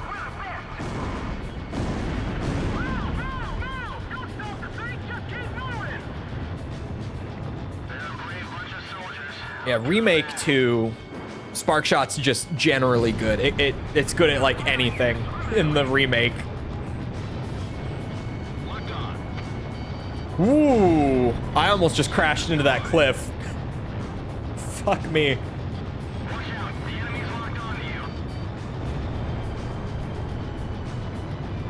Is the 37 really not much better than the 33? I guess with 7, there are just so many planes in 7, and 0 kind of has this a bit too, where there are so many planes that the statistical differences between a lot of them can be like very marginal, right? Like they're different, but they're not very different. There are a lot of planes that feel largely the same. aside from like special weapons, I guess, would be the biggest thing. 7 has too many flankers, that too. Like, don't get me wrong, I love the flanker in all of its forms, but 7 just has a lot.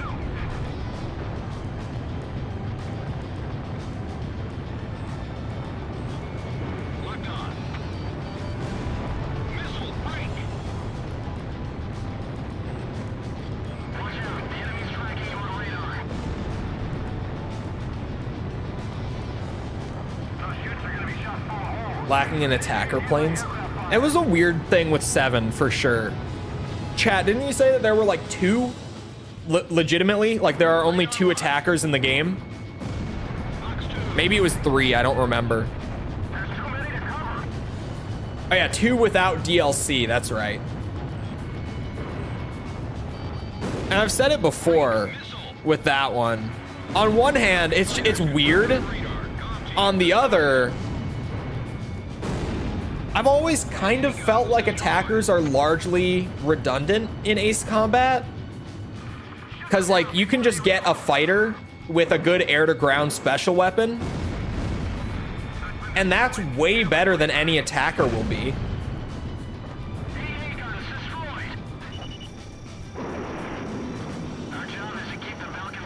Like, I get a lot of people who come in at random and are like, using a fighter for an air-to-ground mission? I'm like, well, yeah, I don't really need the attacker. It just doesn't do as good, honestly. Like, aside from theming, it's just genuinely the fighters, because they're maneuverable and they can put out just as much damage, they're honestly still better even on air-to-ground missions. Like, unless they just have terrible air-to-ground specials and attackers have amazing ones, that's like the only exception, really. And then, yeah, multi-role can do anything. I feel like genuinely fighters can do just about anything. Unless they legitimately just get nothing but air-to-air specials, like they can do anything. Oh wow, that actually hit. I swapped off to missiles because I didn't think it would. I thought so. Oh my god, pre-ordered the separate Blu-ray. What? Godspeed. Minus $1,000. Did you get the stand? Tell me you got the stand.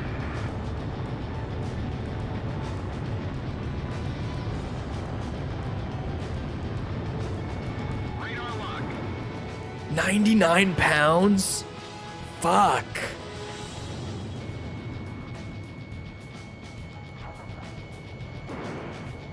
90? That's crazy. How much is the stand? Did you see it on there? Because the UK, it's already the most expensive place to buy the PS5 Pro is the UK. Like, just to begin with. Without buying any of the additional stuff. So I'm trying to, like, math it in my head. Stand is 30 pounds. So, let me think. I might just need to do the conversion. I might need to just pull up the Google thing again. Convert it to US dollars. Because those UK prices, they're really screwing you guys over there, genuinely. It's almost 30% more expensive for you guys than it is for us.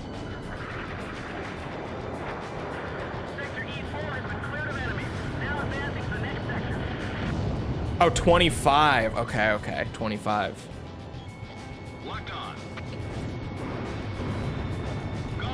Come on. There we go. Hold on. Pound sterling to USD. So that's what? It's 700, 800, 825. That is 1,080 US dollars for the PS5 Pro with the disc drive with the stand.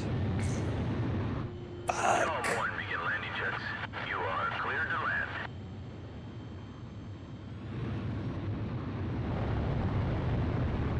That's so, like, that's legitimately, I stand by it, man. The PS5 Pro is really pushing into the territory of just buy a PC. Especially if you're outside of the US, because at the very least, like, the US is the cheapest place to buy one. It sounds so horrible when you put it into dollars, because it's horrible. It's because it's horrible. That's why. Perfect, Galm 1. It's just, it's so expensive. And like, again, it's a fairly impressive console, but you're just getting so close to like the range where you could build a PC for not that much more that could have equal spec, if not higher. So it's just like, man. Yeah, we don't even know, at least not yet, like how it's going to convert to any of the countries or any of the currencies that they didn't list there. Who the fuck knows at this point? Because we got 4 currencies. So far, we just know that like US is paying the least. Japan and all the EU countries are like in the middle. And then the UK is getting absolutely screwed over. For who knows what reason. It's just way more expensive in the UK.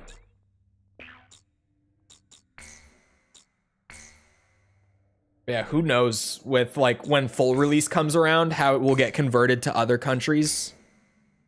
We just currently have no idea.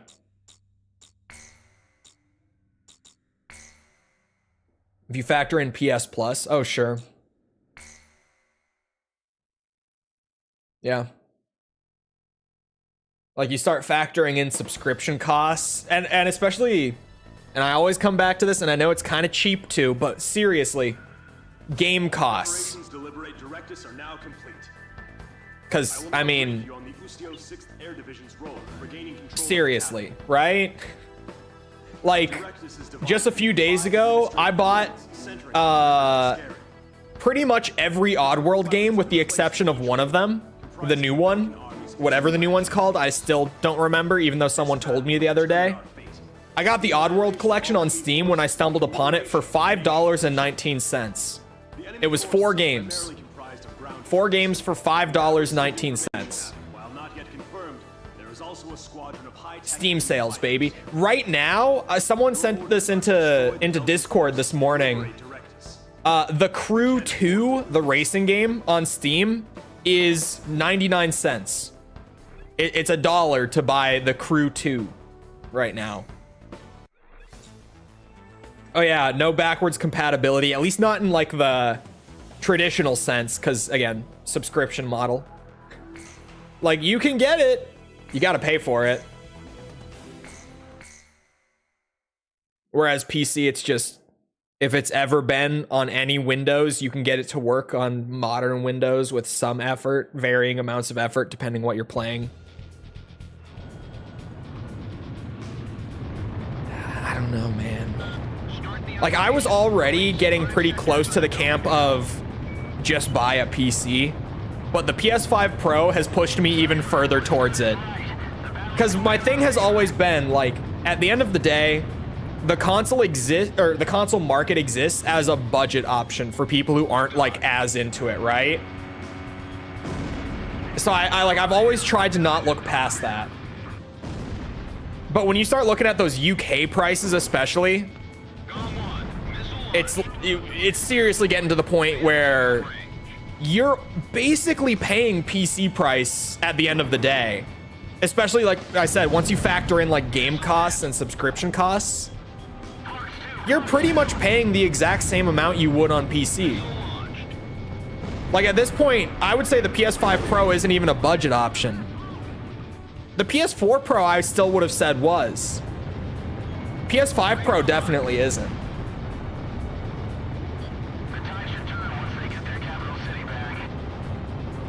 Series X costs 600. 600 is still, well, it costs 600 and it's properly converted. Does it cost 600?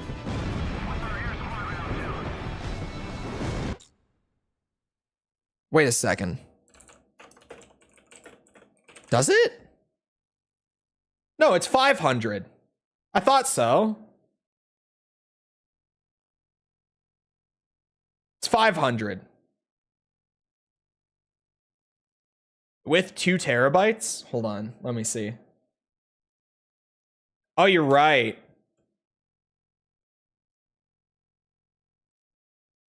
Yeah, okay. Oh, wait. The 2 terabyte one isn't even out yet.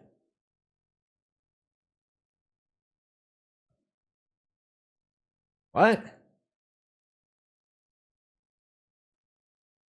Why?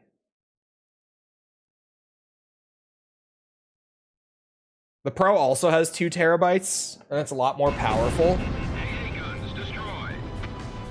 That's so weird. I just would say don't buy the 2 terabyte Xbox.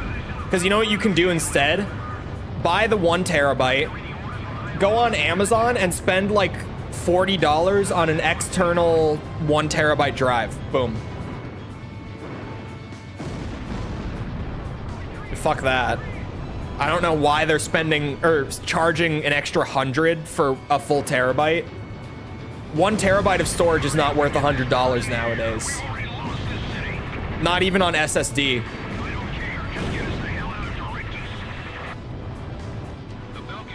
That's actually a ripoff. Storage is so cheap right now. Like even on high-speed SSDs. That makes no sense. That's a crazy price.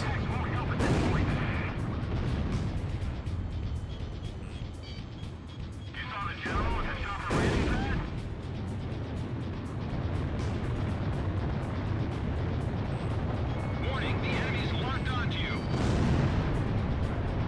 Nice kill. Ooh, ow. Fuck. I got a 2 terabyte hard drive for $80. This was like 8 years ago. Yeah, storage is not that expensive. Like that's just not what storage costs. Hold on, let me go check. I think I bought my PC's storage on Amazon. Let's see if I did. My order history back in 2023. I want to say I did. Yes, I did. So for my computer, chat, I bought. To be fair, this is the good storage. Okay, I bought 8 terabytes of PCIe NVMe M.2 drives. This is PC speak. For people who don't know PC speak, like the fast kind of SSDs. I bought 8 terabytes of storage on like the fastest kind of SSDs at the time that I built the PC.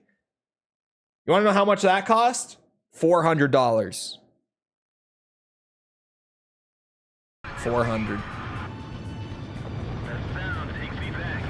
Xbox has a unique one. They do? Is it incompatible with other kinds? Because I know from experience that the Xbox One had like a Microsoft branded expansion, like external drive you could get, but you could also just buy any other external drive and it would work. You just had to plug it in and it worked. The console would format the drive for it. Does Series X not? What's it? Does it not accept like third-party drives? This would be news to me. Whoa. Almost actually died to a SAM site.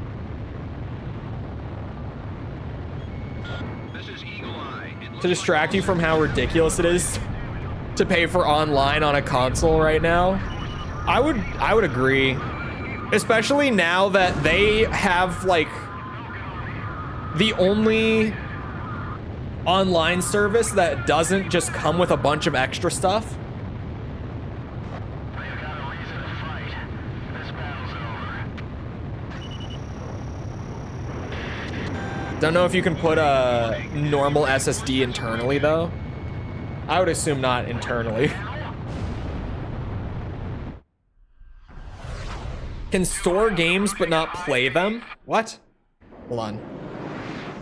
This sounds so weird, but I have to check it. Xbox Series X. External hard drive.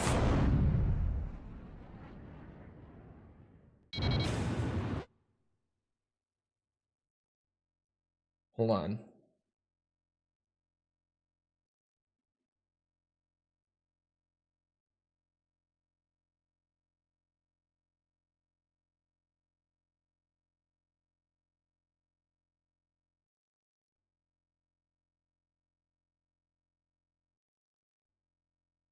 Oh, that's so weird. Okay, yeah. Okay, yeah. I'm running into the answer here. You can use any external drive you want, but to actually play the game, you have to copy them over to the internal drive, which, if you've ever moved stuff between drives, is way faster than downloading from the internet. Like this guy who has a Series S, not an X, so slower system, says that if he's moving a roughly 100 gigabyte game, it'll take about 10 minutes to move over. That's just so weird though. Like, it's not bad, it's just why? Why is that a thing? Like, honestly, if you can just store it and then instead of fully reinstalling it, it takes like 5 to 10 minutes to move the game over. Like, that's not terrible by any means, but just why do you have to do that, right? Just why? Why? It's the only word I can come up with for this. Because seriously, what the fuck? Oh, that worked.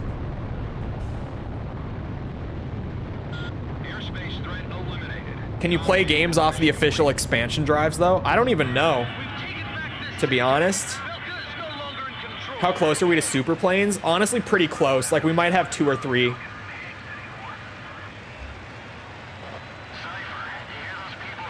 But what I was going to say about the online services, like, the free games with PS Plus thing, right now, PlayStation definitely has the weakest like bonus game offering of the console bonus game offerings for like the online services. Because Switch has a slightly better one where they have all those emulators of classic systems included with the online. And I've spoken about the whole like $50 upgrade thing. That's horseshit. I would never pay for that. But if you just buy their standard $20 a year online, you get their entire library of compatible NES and Super Nintendo games as like a free bonus, right? That's great. That's really good. You know what's better? Xbox got rid of Xbox Live. You know why? Because they said, you know what? Needing to pay for Xbox Live and Game Pass is outdated and just frankly not consumer friendly. So you know what we're going to do? Put them into one. If you pay for Game Pass, you also get your Xbox Live. So now it's just one thing where if you're on Xbox and you pay for online, you also just have Game Pass. That's just it. You can't even get them separately anymore. That's just it. That's great. Like recently I had to buy Xbox Live to play Halo 5 with False. Because, you know, Halo 5 is still only on Xbox One, so we had to do it on there. Game Pass had a huge price hike. They canceled it. They hiked it from $11 to $12, but they didn't go for the big one. But when I had to play with False recently, they even gave me a $1 promo where they said, you know what? For $1, you get Xbox Live and Game Pass. So of course I took it. And then I canceled it immediately afterwards. I immediately canceled it. I got my Xbox Live for our whole playthrough off of $1. And if I wanted to, I also had the entire Game Pass library. What if I don't give a flip about Game Pass? You would. If you had it, you would. Game Pass is like the least controversial thing in the gaming space right now. Where everyone who has ever used it is like, yeah, this is just fantastic. Like, it's so good. There are so many games on Game Pass. Like good one, like big classic AAA games on Game Pass. It's a great service. Using Game Pass to play all the Yakuzas right now. Yeah, I know they've got like all the Bethesda games, all the Gears of War and Halo games. I'm just trying to think of like all the big ones that I know they have.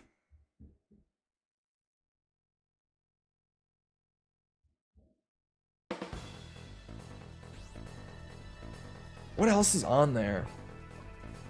Oh, Call of Duty is about to be on there. Black Ops 6 is going to be a day one Game Pass release. Think about that. If you had Game Pass, free Call of Duty every year. I don't give a shit how you feel about Call of Duty. If you have it for free, you're probably going to play it a little bit. Probably. Another Crab's Treasure is on Game Pass. I've heard that game is super fun. Situated at the peak of Mount Freya, the ruins of Gladysant have been transformed into a modern base with anti-aircraft artillery. I won't play it even for free. You say that, but I bet if you did, you would like it. Mission is to launch an aerial strike on Gladysant. Free COD is like free AIDS. It's like we're in the 80s again, man. This will be an extended operation. You will be able to refuel during the latter half of the mission.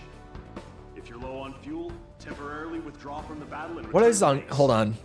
Good luck. Game Pass library. Game Pass catalog. My bad. Browse all. Oh, all the Crash Bandicoot stuff is on here. Bro, they got Minecraft on here. They got a whole bunch of shit that, like a whole bunch of random shit. Yeah. The Mafia remake from a few years ago, which is a very underrated game, by the way. The Mafia 1 remake, that's on Game Pass. Doom 1 and 2. Oh yeah, all the Doom games are on Game Pass. All the Doom games are on Game Pass. I forget about that.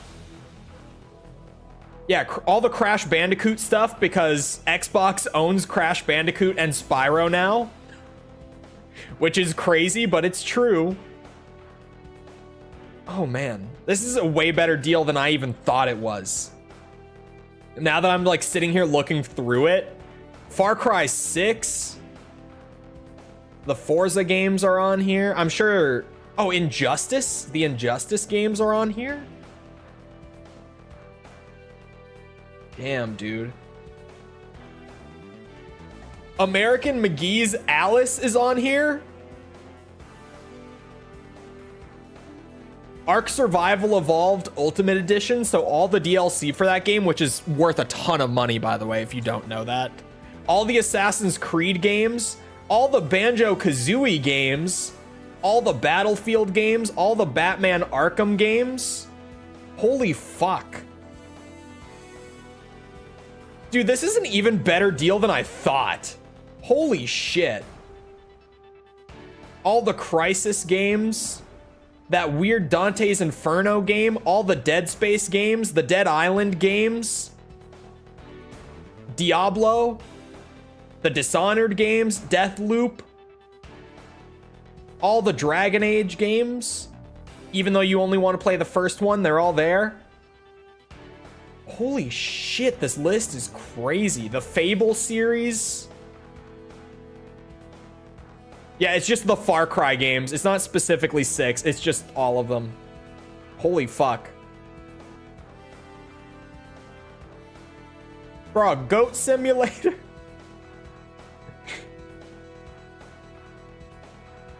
Yeah, there's so much random. Oh, wow. Hollow Knight with all the. Wow, okay. I didn't know they had that. Hi-Fi Rush, obviously. They never remove any games. Not to my knowledge. I'm sure there are cases where they have, but they very rarely do. It's pretty much once something is on Game Pass, at least up to this point, it's stayed on Game Pass. Lies of P, the new Lego Star Wars game from last year. They do remove games, but they give you a warning. Yeah, and it doesn't happen often. Like, I do see them post about it on occasion. They remove like 10 games a month. Most of it must just be like the random... I mean, I don't want to say shovelware. I was about to say shovelware, but just like... There's a lot of games here that I've never even heard of. And we're talking about me, right? That I'm just scrolling past. The entire Mass Effect series is on here. Mech Warrior 5. The Shadow of Mordor and Shadow of War games. Mirror's Edge, both of them. Mortal Kombat 11. Okay. I'm sorry, I'm so distracted because just sitting here and scrolling through it, I'm realizing how actually stacked this service is. Payday 2 with the DLC. Which is also like, that's one of those games that just has hundreds of dollars of DLC from over the years. That's crazy. Quake 1 and 2, Rage 1 and 2, Quantum Break, Rare Replay, which is a giant collection of classic Rare games that's really good. Recore. The Resident Evil 2 and 3 remakes are on Game Pass. The Tomb Raider games. Rise, Son of Rome. The Hellblade games. Wow. The whole Skate trilogy. Holy shit. Dude, Game Pass is so stacked. Both of the new Jedi games from, what's their name? Respawn. Fallen Order and Survivor, those are both on there. SSX is on here. Actually, the Star Wars Battlefront games, the EA Battlefront games, so like, they're on there. Stardew Valley. Sunset Overdrive, that's a sleeper. That's actually a very big sleeper pick from early Xbox One days. The Callisto Protocol, great if it's free. Great if it's free. Both of the Evil Within games. The Outer Worlds. I saw it fly by earlier. Someone said that PlayStation, like games with PS Plus is better than this. No way. There's no way. All of the Telltale Walking Dead games. Wow. Because there's a lot of that now. Titanfall 2. Ghost Recon Wildlands. Holy shit, does this list ever end? It keeps winning. Vampire Survivors. Warhammer 40k Bolt Gun. Warhammer 40k Darktide. The Watch Dogs games. We Happy Few. All of the new Wolfenstein games from Machine Games. There it is. All the Yakuza games. Oh, they got the Zombie Army games. The Sniper Elite Zombie Army games. Fuck, man. What a list. And again, I didn't even read anything. Like, I'm just now realizing that I totally overlooked Wolong Fallen Dynasty, which isn't like the greatest thing ever, but if you're into Souls-likes, I heard that one was pretty good. PS Plus games list. Well, I mean, this is a backlog going like... Wait. PS Plus... Hold on. Yeah. Yeah. Correct me if I'm wrong. You had to redeem these at the time they were free to actually have them, right? Unless they changed it, because I used to have PS Plus. And you don't get, like, the full backlog. You have to be there with PS Plus at the time to redeem it.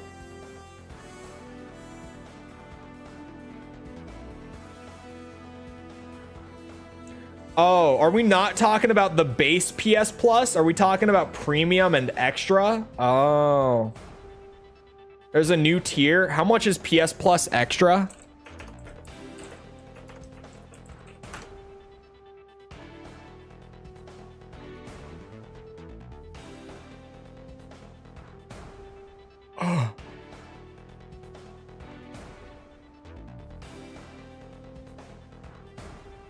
But you get the whole backlog, right?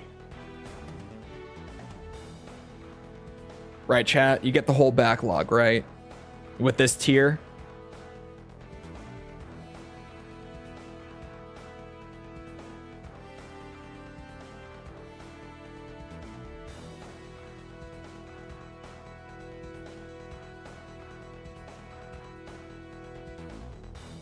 I'm trying to make sure. With PlayStation Plus Extra, you get like all of them.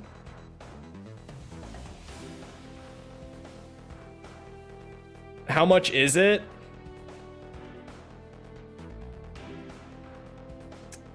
Well, it oh wait, no, Extra isn't the big tier. Premium is the big tier to get the whole backlog, right? Hold on, am I right about that? Wait.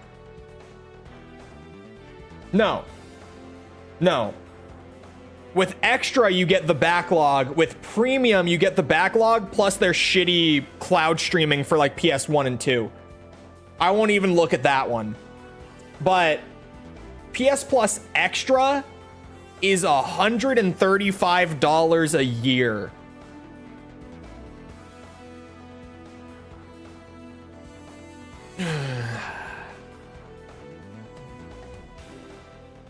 I just...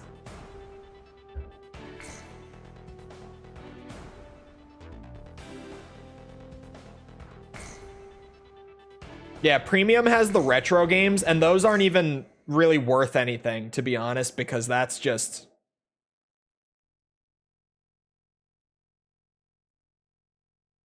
Yeah. That their cloud streaming sucks.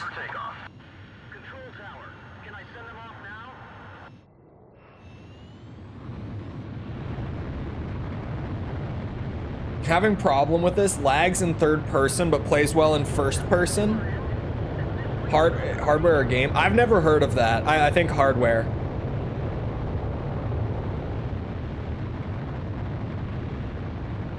Is this an air to ground mission? I was distracted for too long.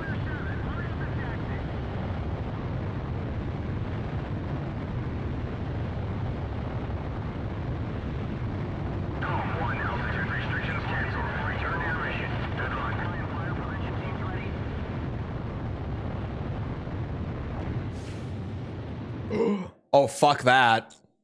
How do I get back to... Oh, God. Oh, God.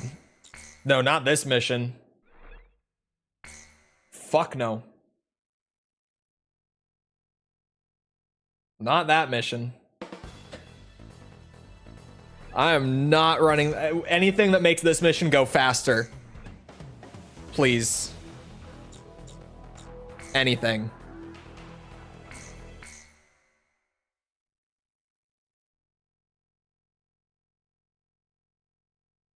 Anything that makes this go faster. Galm 1, you are clear. Here we go. Nuclear inspection, huh? What a joke. Fire away at Gladison. Your job this time is to take out their defense mechanism. A return line is located on the south side of the operation airspace. All planes can pass over this line whenever they need to resupply. There's my lock. Jesus. Why does it do that sometimes? McDonald's and Genshin Impact. I know. I saw it. McDonald's. Actually, I should have talked about this. The whole PS5 Pro thing. Just don't bite the dust. Overshadowed that for me this morning. But McDonald's is legit selling NFTs with Genshin Impact. By definition, I don't mean like NFTs, just by definition NFTs. Oh, there goes all that. What the fuck?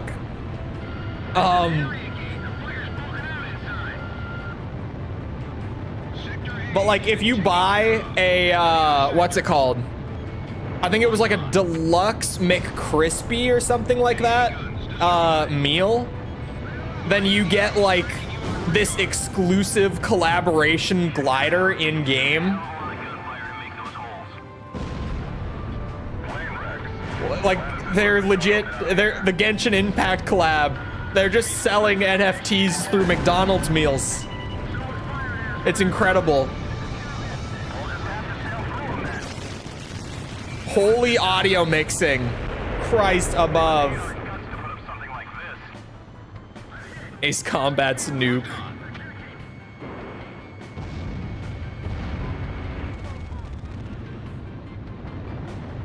I thought that would be fine. Looks like an ocean of bullets coming at us. Enemy facility destroyed. Radar lock. There we go. Let me add him. One little mistake and it's all over.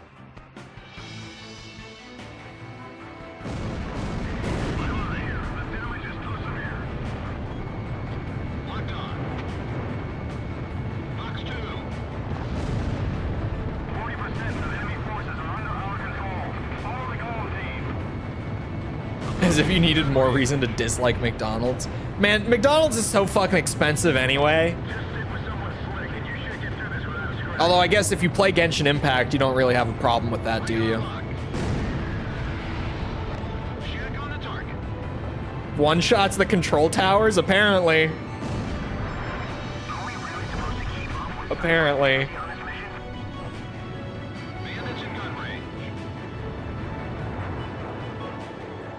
But what's it? Oh yeah, there's also, they had some deal with like the apple pie. I had to like read a bunch of shit about this to even understand it. If you just buy like an apple pie from McDonald's during this promotion through the app, and you do whatever you have to do to like link it to your Genshin account, right? You also apparently get like a bunch of free pulls for characters, I think, just from buying an apple pie.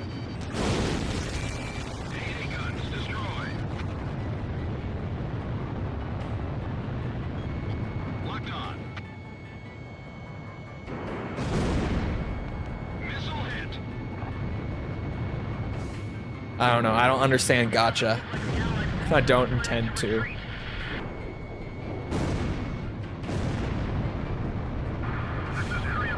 Thank God for the nukes. Makes this mission tolerable. No more attacks are coming from Sector B. Bandit down. Oh, but then we have to... Man, we have to do the sky laser again after this. Why? Can we just not do the sky laser? Please?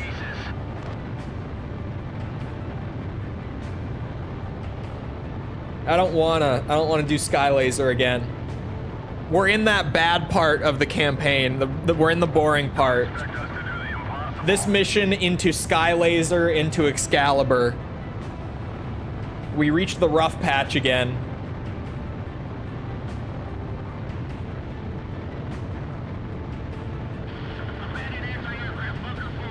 I don't know the cost for my fellow Americans. Ice cream cone is really cheap here too. I don't know how much because I don't go to McDonald's often. Actually, I don't think I've gone to McDonald's once in like the last 2 years or so.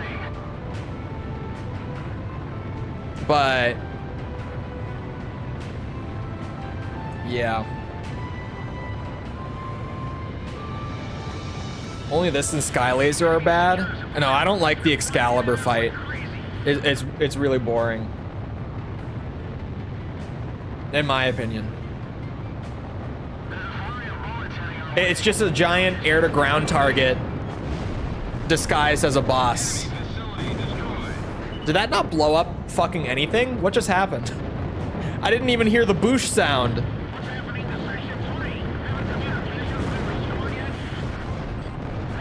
Oh no, they're booshing. I just did like no damage to them. 80% of enemy forces are under our control. It's time to rock and roll. All planes eliminate Gladysent. Come here.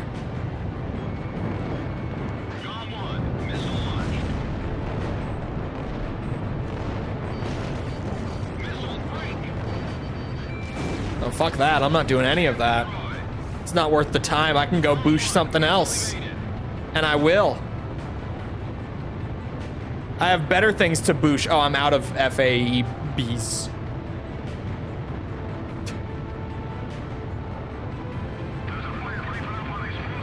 Why'd you go to this one? I don't know which one is which. I don't know the game like that.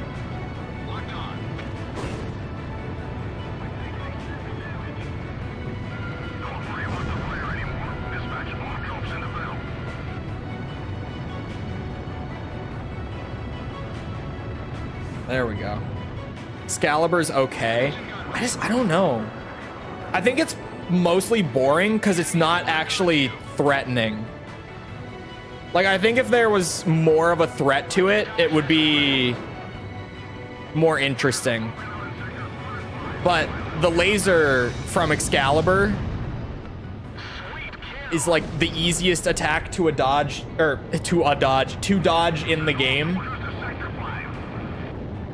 And it just sits in one place and you just have to circle around and hit it again and again and again while there's really no threat of actually getting shot down.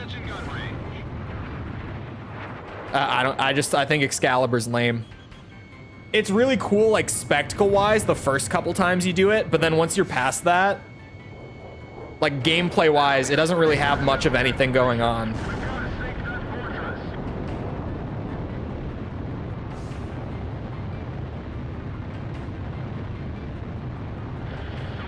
Wait, hold on.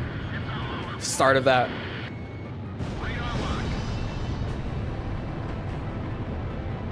I think Stonehenge is kind of, like, at least from a gameplay perspective, I think Stonehenge is underwhelming too. But I think Stonehenge has way better spectacle. It's got more cool points for me. Found out a coworker is quitting because she was dumb and printed out her orientation form for the other job on the work PC under her name. That's not being dumb, that's just not giving a shit. Genuinely, that's not even like being dumb. That's just, she doesn't care who finds out at that point. She's not trying to hide it. She don't give a shit. And I kind of respect it. AA guns destroyed.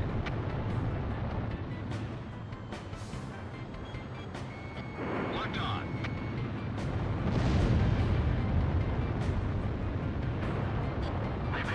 Feels, yeah, that's true. The pacing, like the build up to it throughout the rest of the campaign is also a factor. I try not to harp on Excalibur too much for that, because like I already said it in the review. Like I feel like I try to find other things to talk about when I bring it up now, but it is still, it holds true. There's no build up to Excalibur. It's there, and then you fight it, and then it's gone. Like that. Like in the span of 5-10 minutes. It's dumb if she doesn't get the job, I guess. But there's always more jobs. Especially in your space, there's always more. The operation was a success. Gladysant has fallen. The Allied forces have broken through the Hydrian line, bringing the battle to Belka. I must inform you, however, that while you were on your mission, we received a report that the squadron attacking from Ustio's border was wiped out by a mysterious attack. We are currently investigating this incident.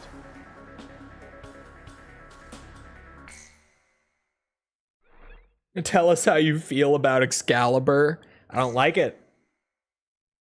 I thought it was fine the first time, just I thought it could have been better. Like my impression of it the first time was like, it's okay, but it definitely comes off weaker than most Ace Combat bosses do. In the central region of southern Belka. Centered on two But now that I've fought it like 8 times, I just straight up don't like it very much. This operation will consist of attacks on enemy ground troops. Okay, hold on. Am I doing the air-to-air one this time? There will be 3 squadrons in total. You can decide which one to accompany. Alpha team will be responsible for destroying enemy ground ordnance. Beta team's job will be to eliminate air resistance and destroying enemy ground ordnance. Nukes it is. Beta team will eliminate air resistance. Escort allied transport craft after each mission is completed. Excalibur and Stonehenge are different roles in the story. Yeah, but I mean, what is Excalibur's role in the story? Other than just being a piece of symbolism, like, or not even necessarily symbolism, but just a general tie-in to the theme of the game overall. Like, what would you say that role is, I guess?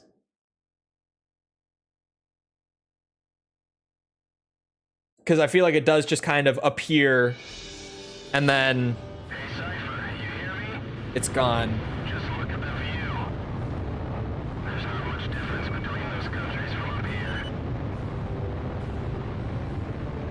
Belkan's defense line is just up ahead. Avoid enemy fire while snuffing out their military. I don't think Zero should have been closer to 5's length. I think Zero's length is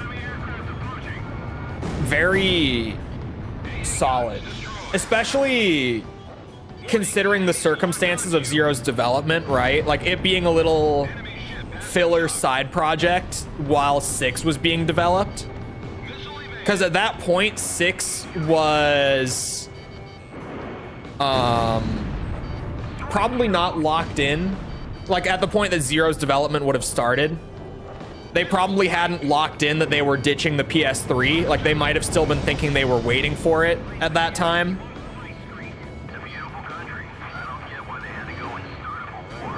Hard to say. We don't have that much detail on AC6's development, but we have some. So I'm kind of inferring a bit. So that's Ustio's mercenary unit. It's an interesting formation. Yeah, it had a similar role to Infinity, but even then, very different. Because Infinity also was meant to be like a live service, longer term project. Whereas Zero, I mean, we're talking early 2000s still, right? They were like, okay, there's gonna be a big gap in games here. Let's have the side team like take the base of AC5, make something new out of it that can like kind of fill the slot for the time being, because the wait for 6 is gonna be long. Like when you look at Zero in the context of when and why it was made, I think the length is perfectly fine. And especially because Zero built itself so much on replayability, I would not be able to replay Zero this many times if it was the length of AC5.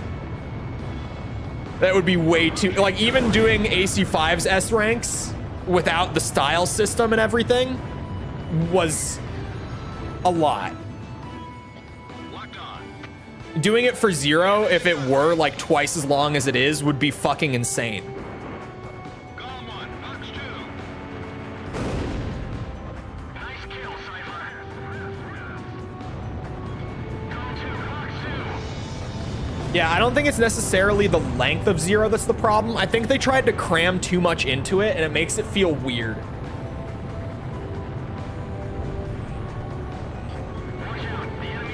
Like pacing wise, it feels like it's just, I don't know. Zero's a weird game when you start breaking it down like that. You should be making visual contact with the enemy base soon.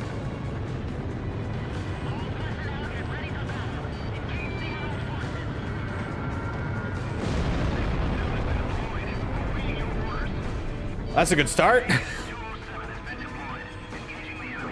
Hold on, I want to read the big message.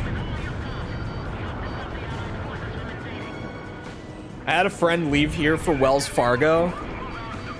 She has much more calls and has to deal with money, so stricter rules. I mean, yeah. You gotta do what you gotta do.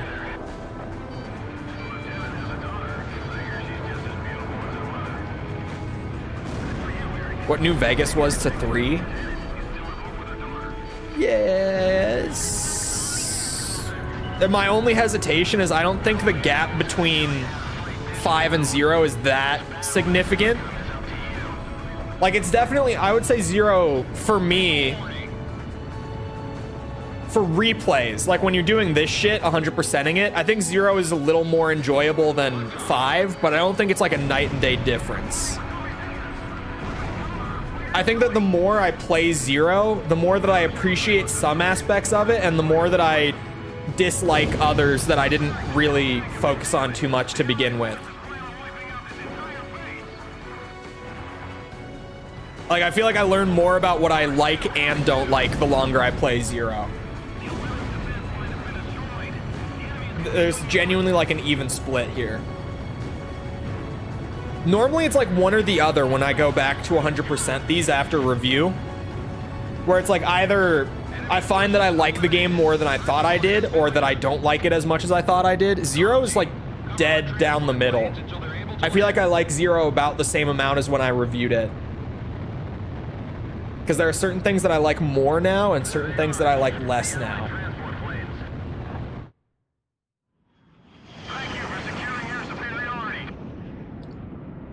This mission, one thing I like less. This fucking mission. What was that? Something flashed again. The target selector. The target selector is weird. I have used it like twice.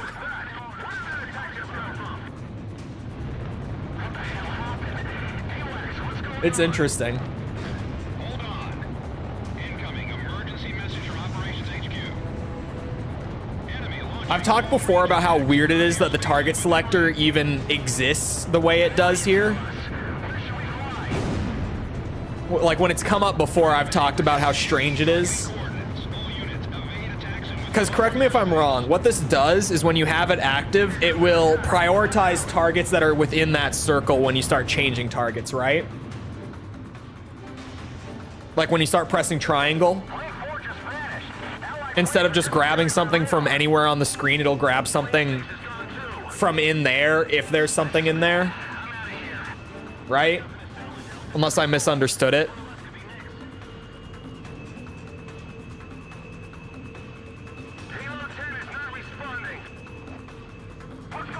You don't even need to press it, I think. Oh, interesting.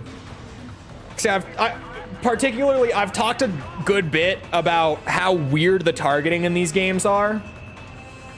And how, like, especially with this being here, they have a thing that's like, okay, if a target is within that space, it overrides the random, or at least the random feeling selection, and makes it so that you'll target just that, right? Just stuff that's in there. So they already have like a basic script to just select things from the center of the screen instead of just from anywhere on the screen, like cycling through them in some weirdly determined order, which is how it seems to work right now. Or just as it came out, rather. Why is that not just like the default, where the script basically... I did the thing. I did the thing where I fuck up the laser once and we do the whole mission again. God damn it. Why do they not just have a script in all of these games? This isn't just an AC0 thing. 6 and onward does prioritize it. I can't even remember. But genuinely, why does it not just work as it like starts at the center, whatever's closest to the center, right? Oh yeah, you don't even have to press triangle. Why does it not just select whatever's closest to the center whenever you press triangle? Why? Range-wise, what the fuck? Because there are a lot of times where I'll be like super close up to a target or like looking directly at one there. And yeah, I have to sit here spamming triangle to get what I want, right? And I've ranted about it before. Galm 1, missile launch. Because it's just... Why does it not grab stuff from the middle of the screen? But you guys from the Galm Team won't quit. They gotta treat us to a round of drinks when we get back. Then forgot about it. Bandits in gun range. Galm 1, Oh, fuck. 2.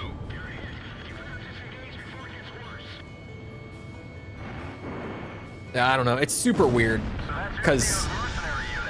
Especially for them to have not even added anything like the target selector or the bore sight, whatever it's called, for this long. Like, how did you never have, like, playtesters or anything bring this up? I guess it was a different time in the industry. Quality of life wasn't as heavily emphasized back then. But it's still kind of surprising.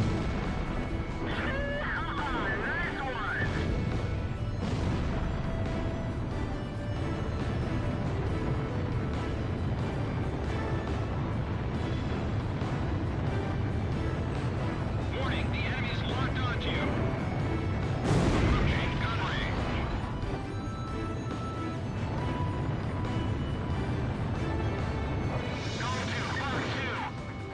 Oh, he's dead.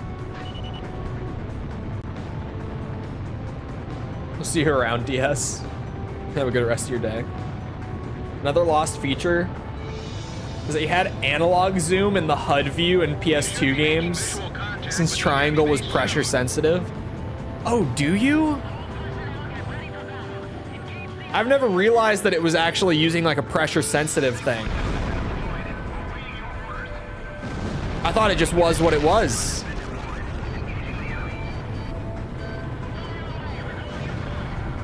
I thought it just had this weird, like, super strong zoom because I've never used the pressure modifier at all.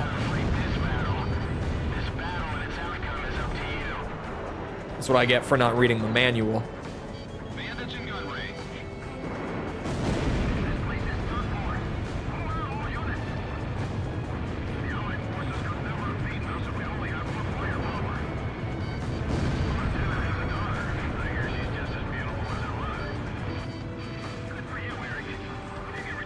Oh.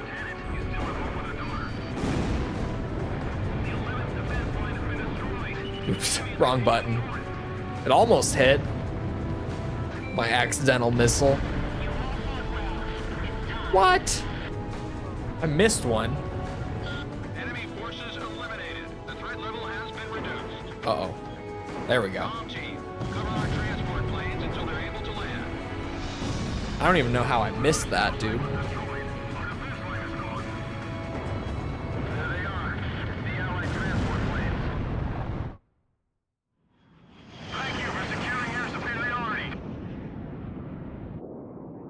I can't believe that AC3D and XI are actually running this close. Like, it's weird to me. Do people just not like 3D? Or do people just really like the weird iOS mobile Ace Combat? Like, what's the deal? What's up with this?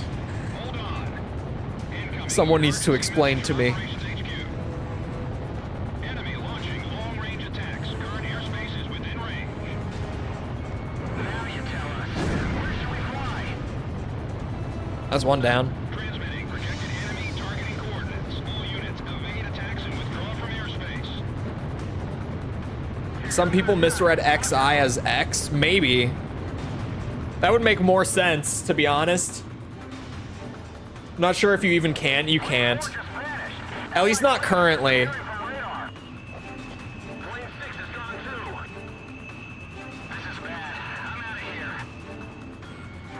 Or at least not as of back when I was looking at it, when I was considering figuring it out for a video. We're on hard right now. We're doing the hard S ranks currently.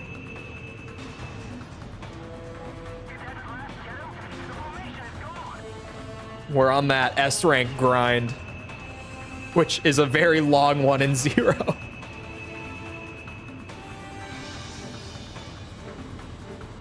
Oh, shit.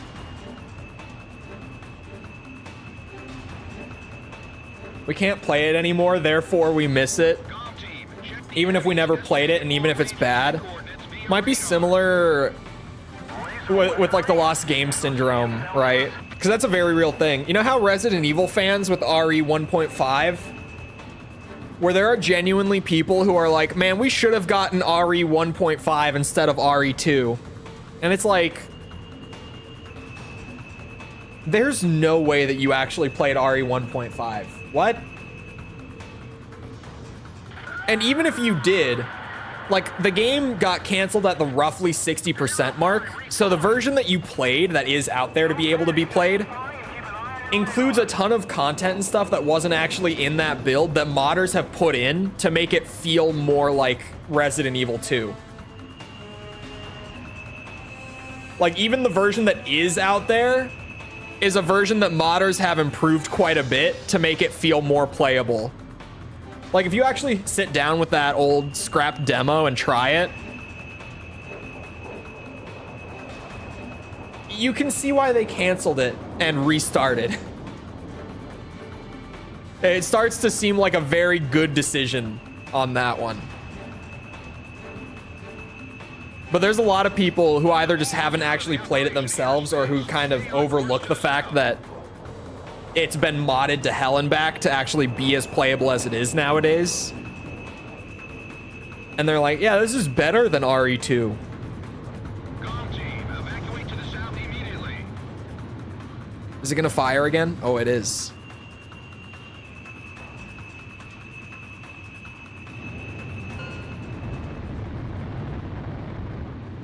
You're out of the danger zone. Galm Team, return to base. Pretty sure all the voice lines are from X, which has a lot of recycled voice lines from 5. Interesting. I remember looking at it a little bit, but I didn't like watch through it, you know? I didn't watch the whole thing. The game was career ending, but now it'll be nice to have it as a piece of history. Yeah, it's nice that we have like the build that was out there and that modders have kind of patched it up to feel like a complete experience so you can check it out. To the guys in charge. But yeah, there's a reason they canceled that game. We survived. There's a reason that the RE2 we got is not 1.5.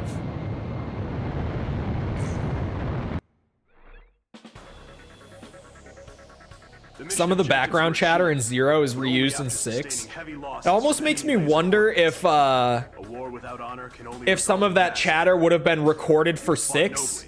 Like that was the purpose of the recording session, right? And the voice line. But then they used it in 0 just because they had new voice lines because they were in development at the same time. Does that make sense? It's a little tinfoil hat, but maybe that's what happened. We'll probably never know, but maybe. Maybe.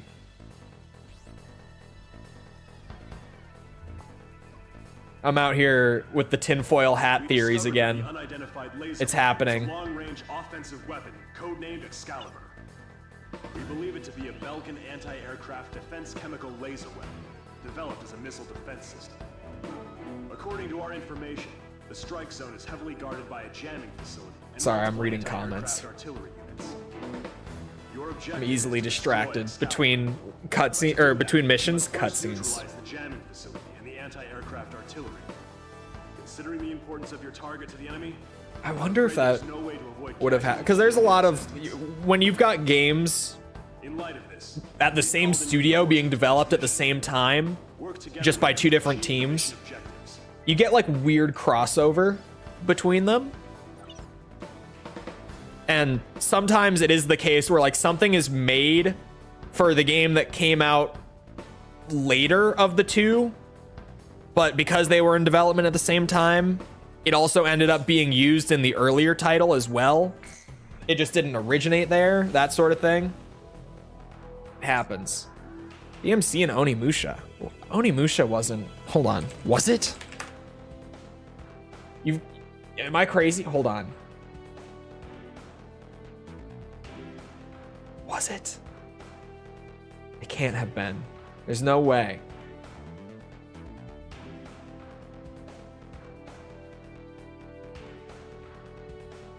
No, I don't think it was. Okay.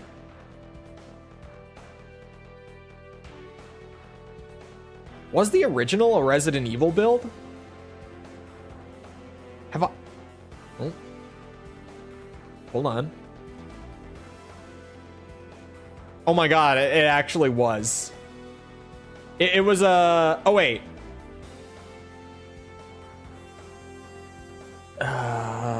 Wait a second.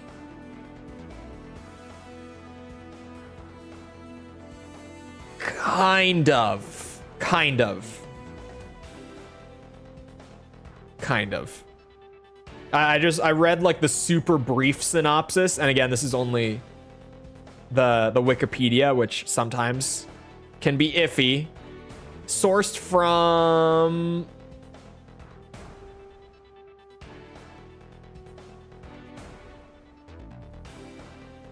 Wait a second, what is this? Oh. Sourced from an interview with Capcom. Okay. On a TV series, like back in the day. Yeah. It was pitched to executives as a Biohazard game, but executives greenlit it and just said, make it its own thing. Don't make it a Biohazard game. So kind of. It was pitched as a Resident Evil game, but by the time it started development, it was already not a Resident Evil game.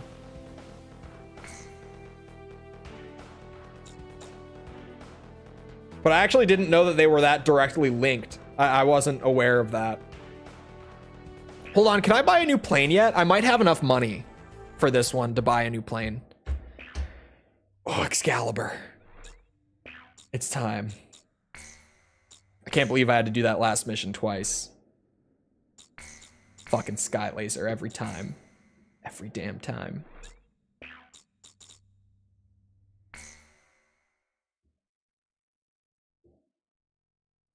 But, oh, sorry.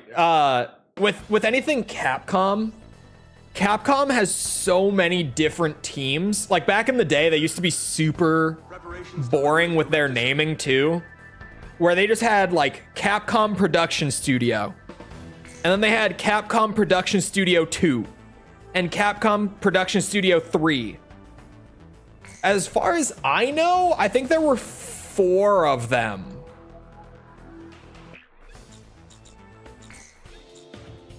I'll have to look, actually. Oh my god, I'm not even close. Okay. No, we've got the 37 for a while. Hold on.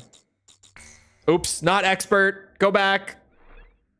I mean, I could, but not yet. I'm not planning on that yet.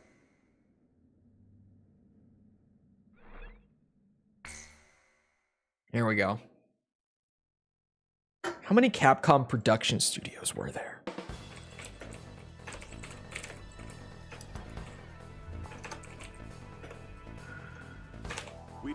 It seems like there were 4.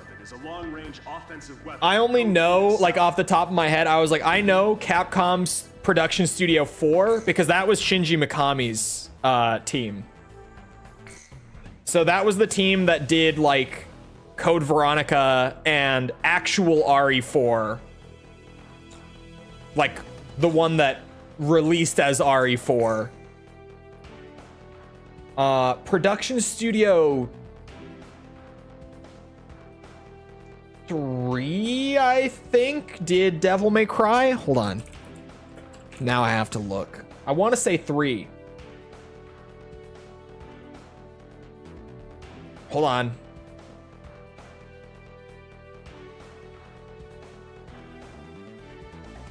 Never mind. It started at Production Studio 4 and then got handed off to Production Studio 1 once they decided to make the change away from Resident Evil.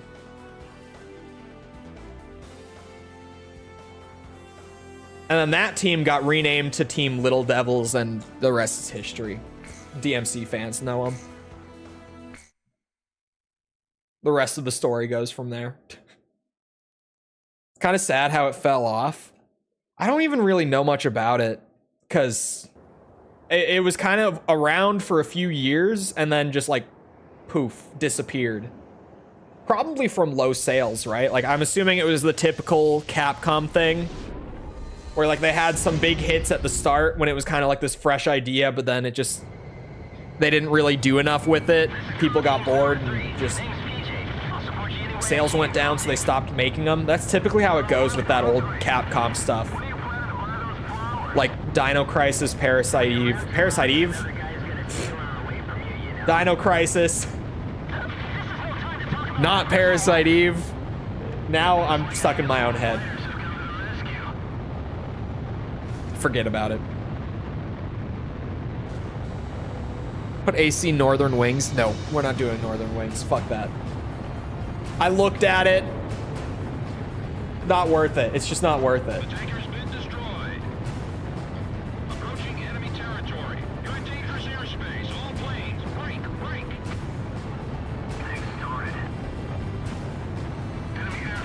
There's so little to Northern Wings.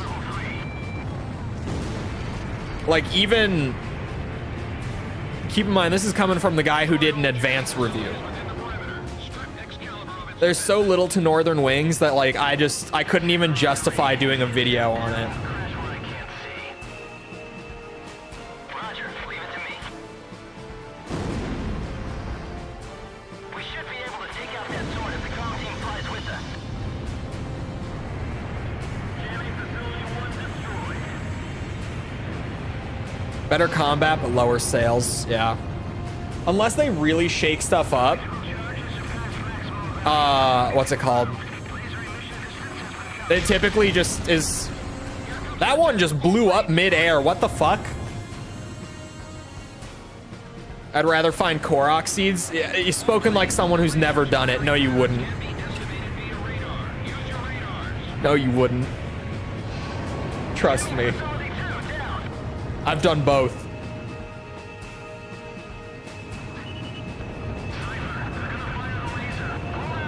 Very little is more miserable.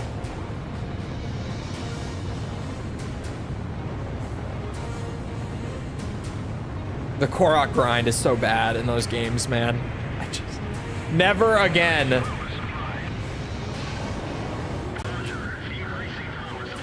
It makes me dread doing a Zelda series. Because near the end of it, it would mean 100%ing Breath of the Wild and Tears for a second time. And I don't know if I can do that to myself. I barely made it through the first time. Barely retained my sanity after that.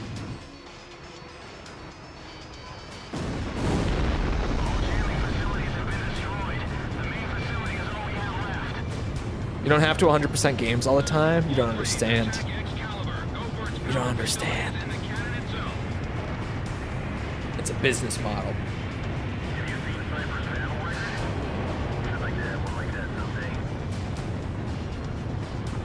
If you've already done it, I don't think you should need to, but think about it. There will be such an influx of Zelda fans on the channel who will not have been here for that.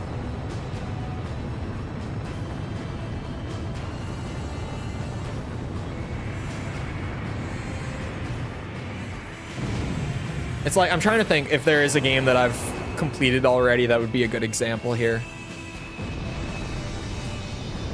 Oh, Devil May Cry 1. And 2. And 3. Like, if I did a DMC review series now, sure, I could just pick the S ranks back up where we were and be like, yeah, we already did DMC 1 in its entirety and like half of DMC 2. But then they'll have never seen it. And sure, they could watch the VOD, but think of the business, chat. Think of the big business.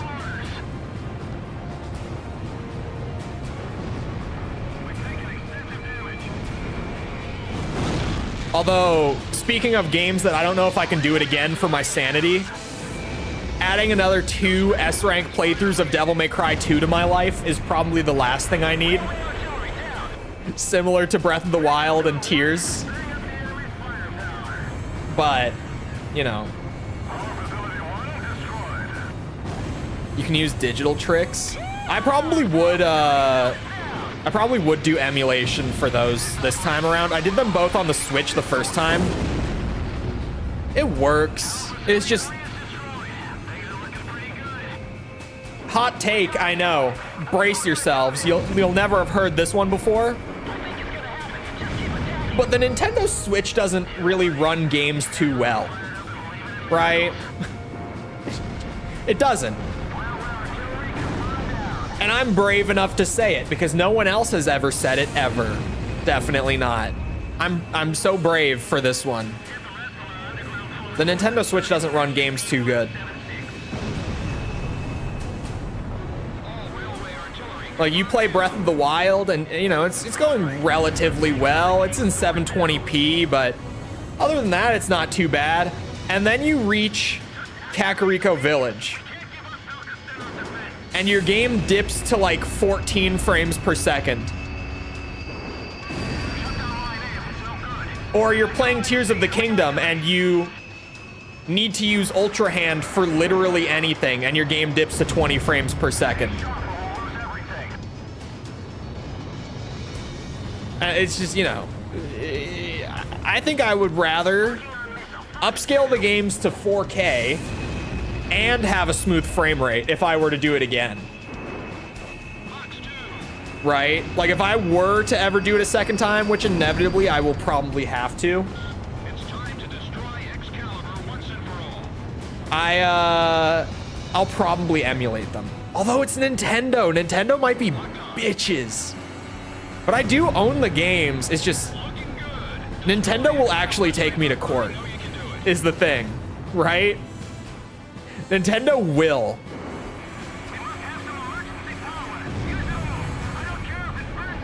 Nintendo don't give a shit. They're just gonna make it painful.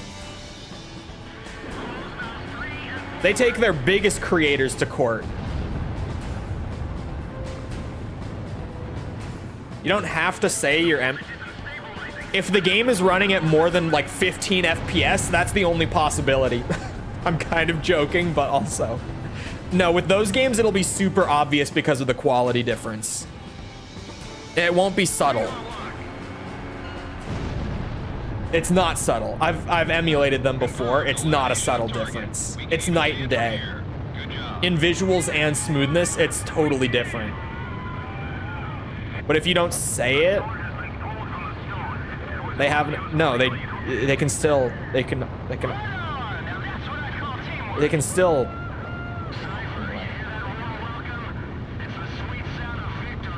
AC7 port has nice reviews, does it? I've seen gameplay of the AC7 Switch port. It doesn't look great. It looks very choppy. Like, very choppy. I actually remember watching the launch stream for it, like on day one. And they kept choosing to show off like the most visually demanding missions. Like, they chose the one where you fight Mihai in like the lightning storm. Dude, that shit was dipping into the teens regularly during that section of the mission. And I'm like, why are you showcasing this? Of all your missions, why are you showcasing this? Like, I get that it looks pretty, but like, do you think we're stupid? Like, we can see the frame rate. It's not good. Have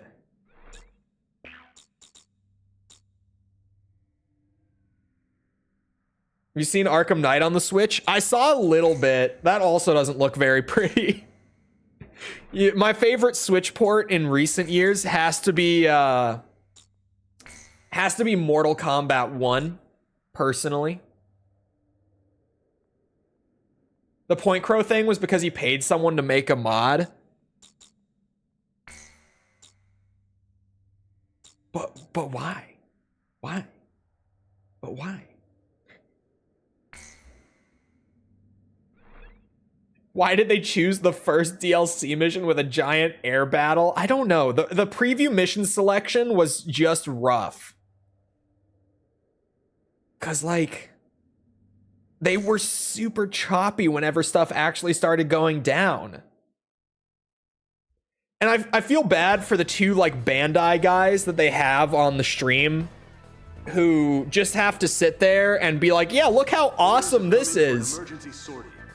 as they're playing a game that's chugging along on the Switch because the Switch is struggling to keep up with it. In the B7R airspace, which Belka is committed to Like, defend. bro, how it's just brutal. B7R, commonly known as The new Doom ports, like the Doom Eternal port, obviously you can tell that it's been downscaled a little bit, but it's really impressive. Although it's also id Software, so like commencement of Operation Battle tech is kind of their thing, right? Always has been. id Software has always had like the most insanely impressive tech. simultaneously attacked B7R with a massive Makes fighting sense. But yeah, the new Doom ports are really impressive on Switch. Those are genuinely, like, if we're talking good Switch ports, those are good. I mean, you'll definitely want a Pro controller for those. I can't imagine those being any fun on the Joy-Con, but those are good ports. It is about that time, though. I didn't realize I wouldn't have started up the mission. It is about that time, and I have video things. So, we call it a day. I got a bunch of S ranks done. We already got the whole first route of hard mode done, although I had a lot of S ranks on that, so we're more than halfway through the second route of hard mode already. So that's a more impressive thing. Anyway, I hope you guys enjoyed. If you did enjoy and you haven't done so already, feel free to go ahead and leave a sub. Come back another time. We're doing this. We're doing Armored Core, Metal Gear, Resident Evil. We're going to be finishing up Elden Ring DLC soon. We're doing a bunch of stuff, so come back for any of it. Hold on, I don't have streams scheduled right now. Tomorrow we're doing Resident Evil again. Insider secret. It's not scheduled through YouTube yet, but that's on the schedule for tomorrow. So be there. Or be lame. Anyway. Also, if you enjoyed, leave a like because algorithm. If you're looking for links to anything outside of YouTube to engage the community, check out links in the description below. Things like Twitter, Discord server, whatever. They're all down there. Other than that, though, once again, I hope you guys enjoyed. I'll see you always back here next time. I hope you all have a great rest of your day. Thank you for coming to the stream, and goodbye.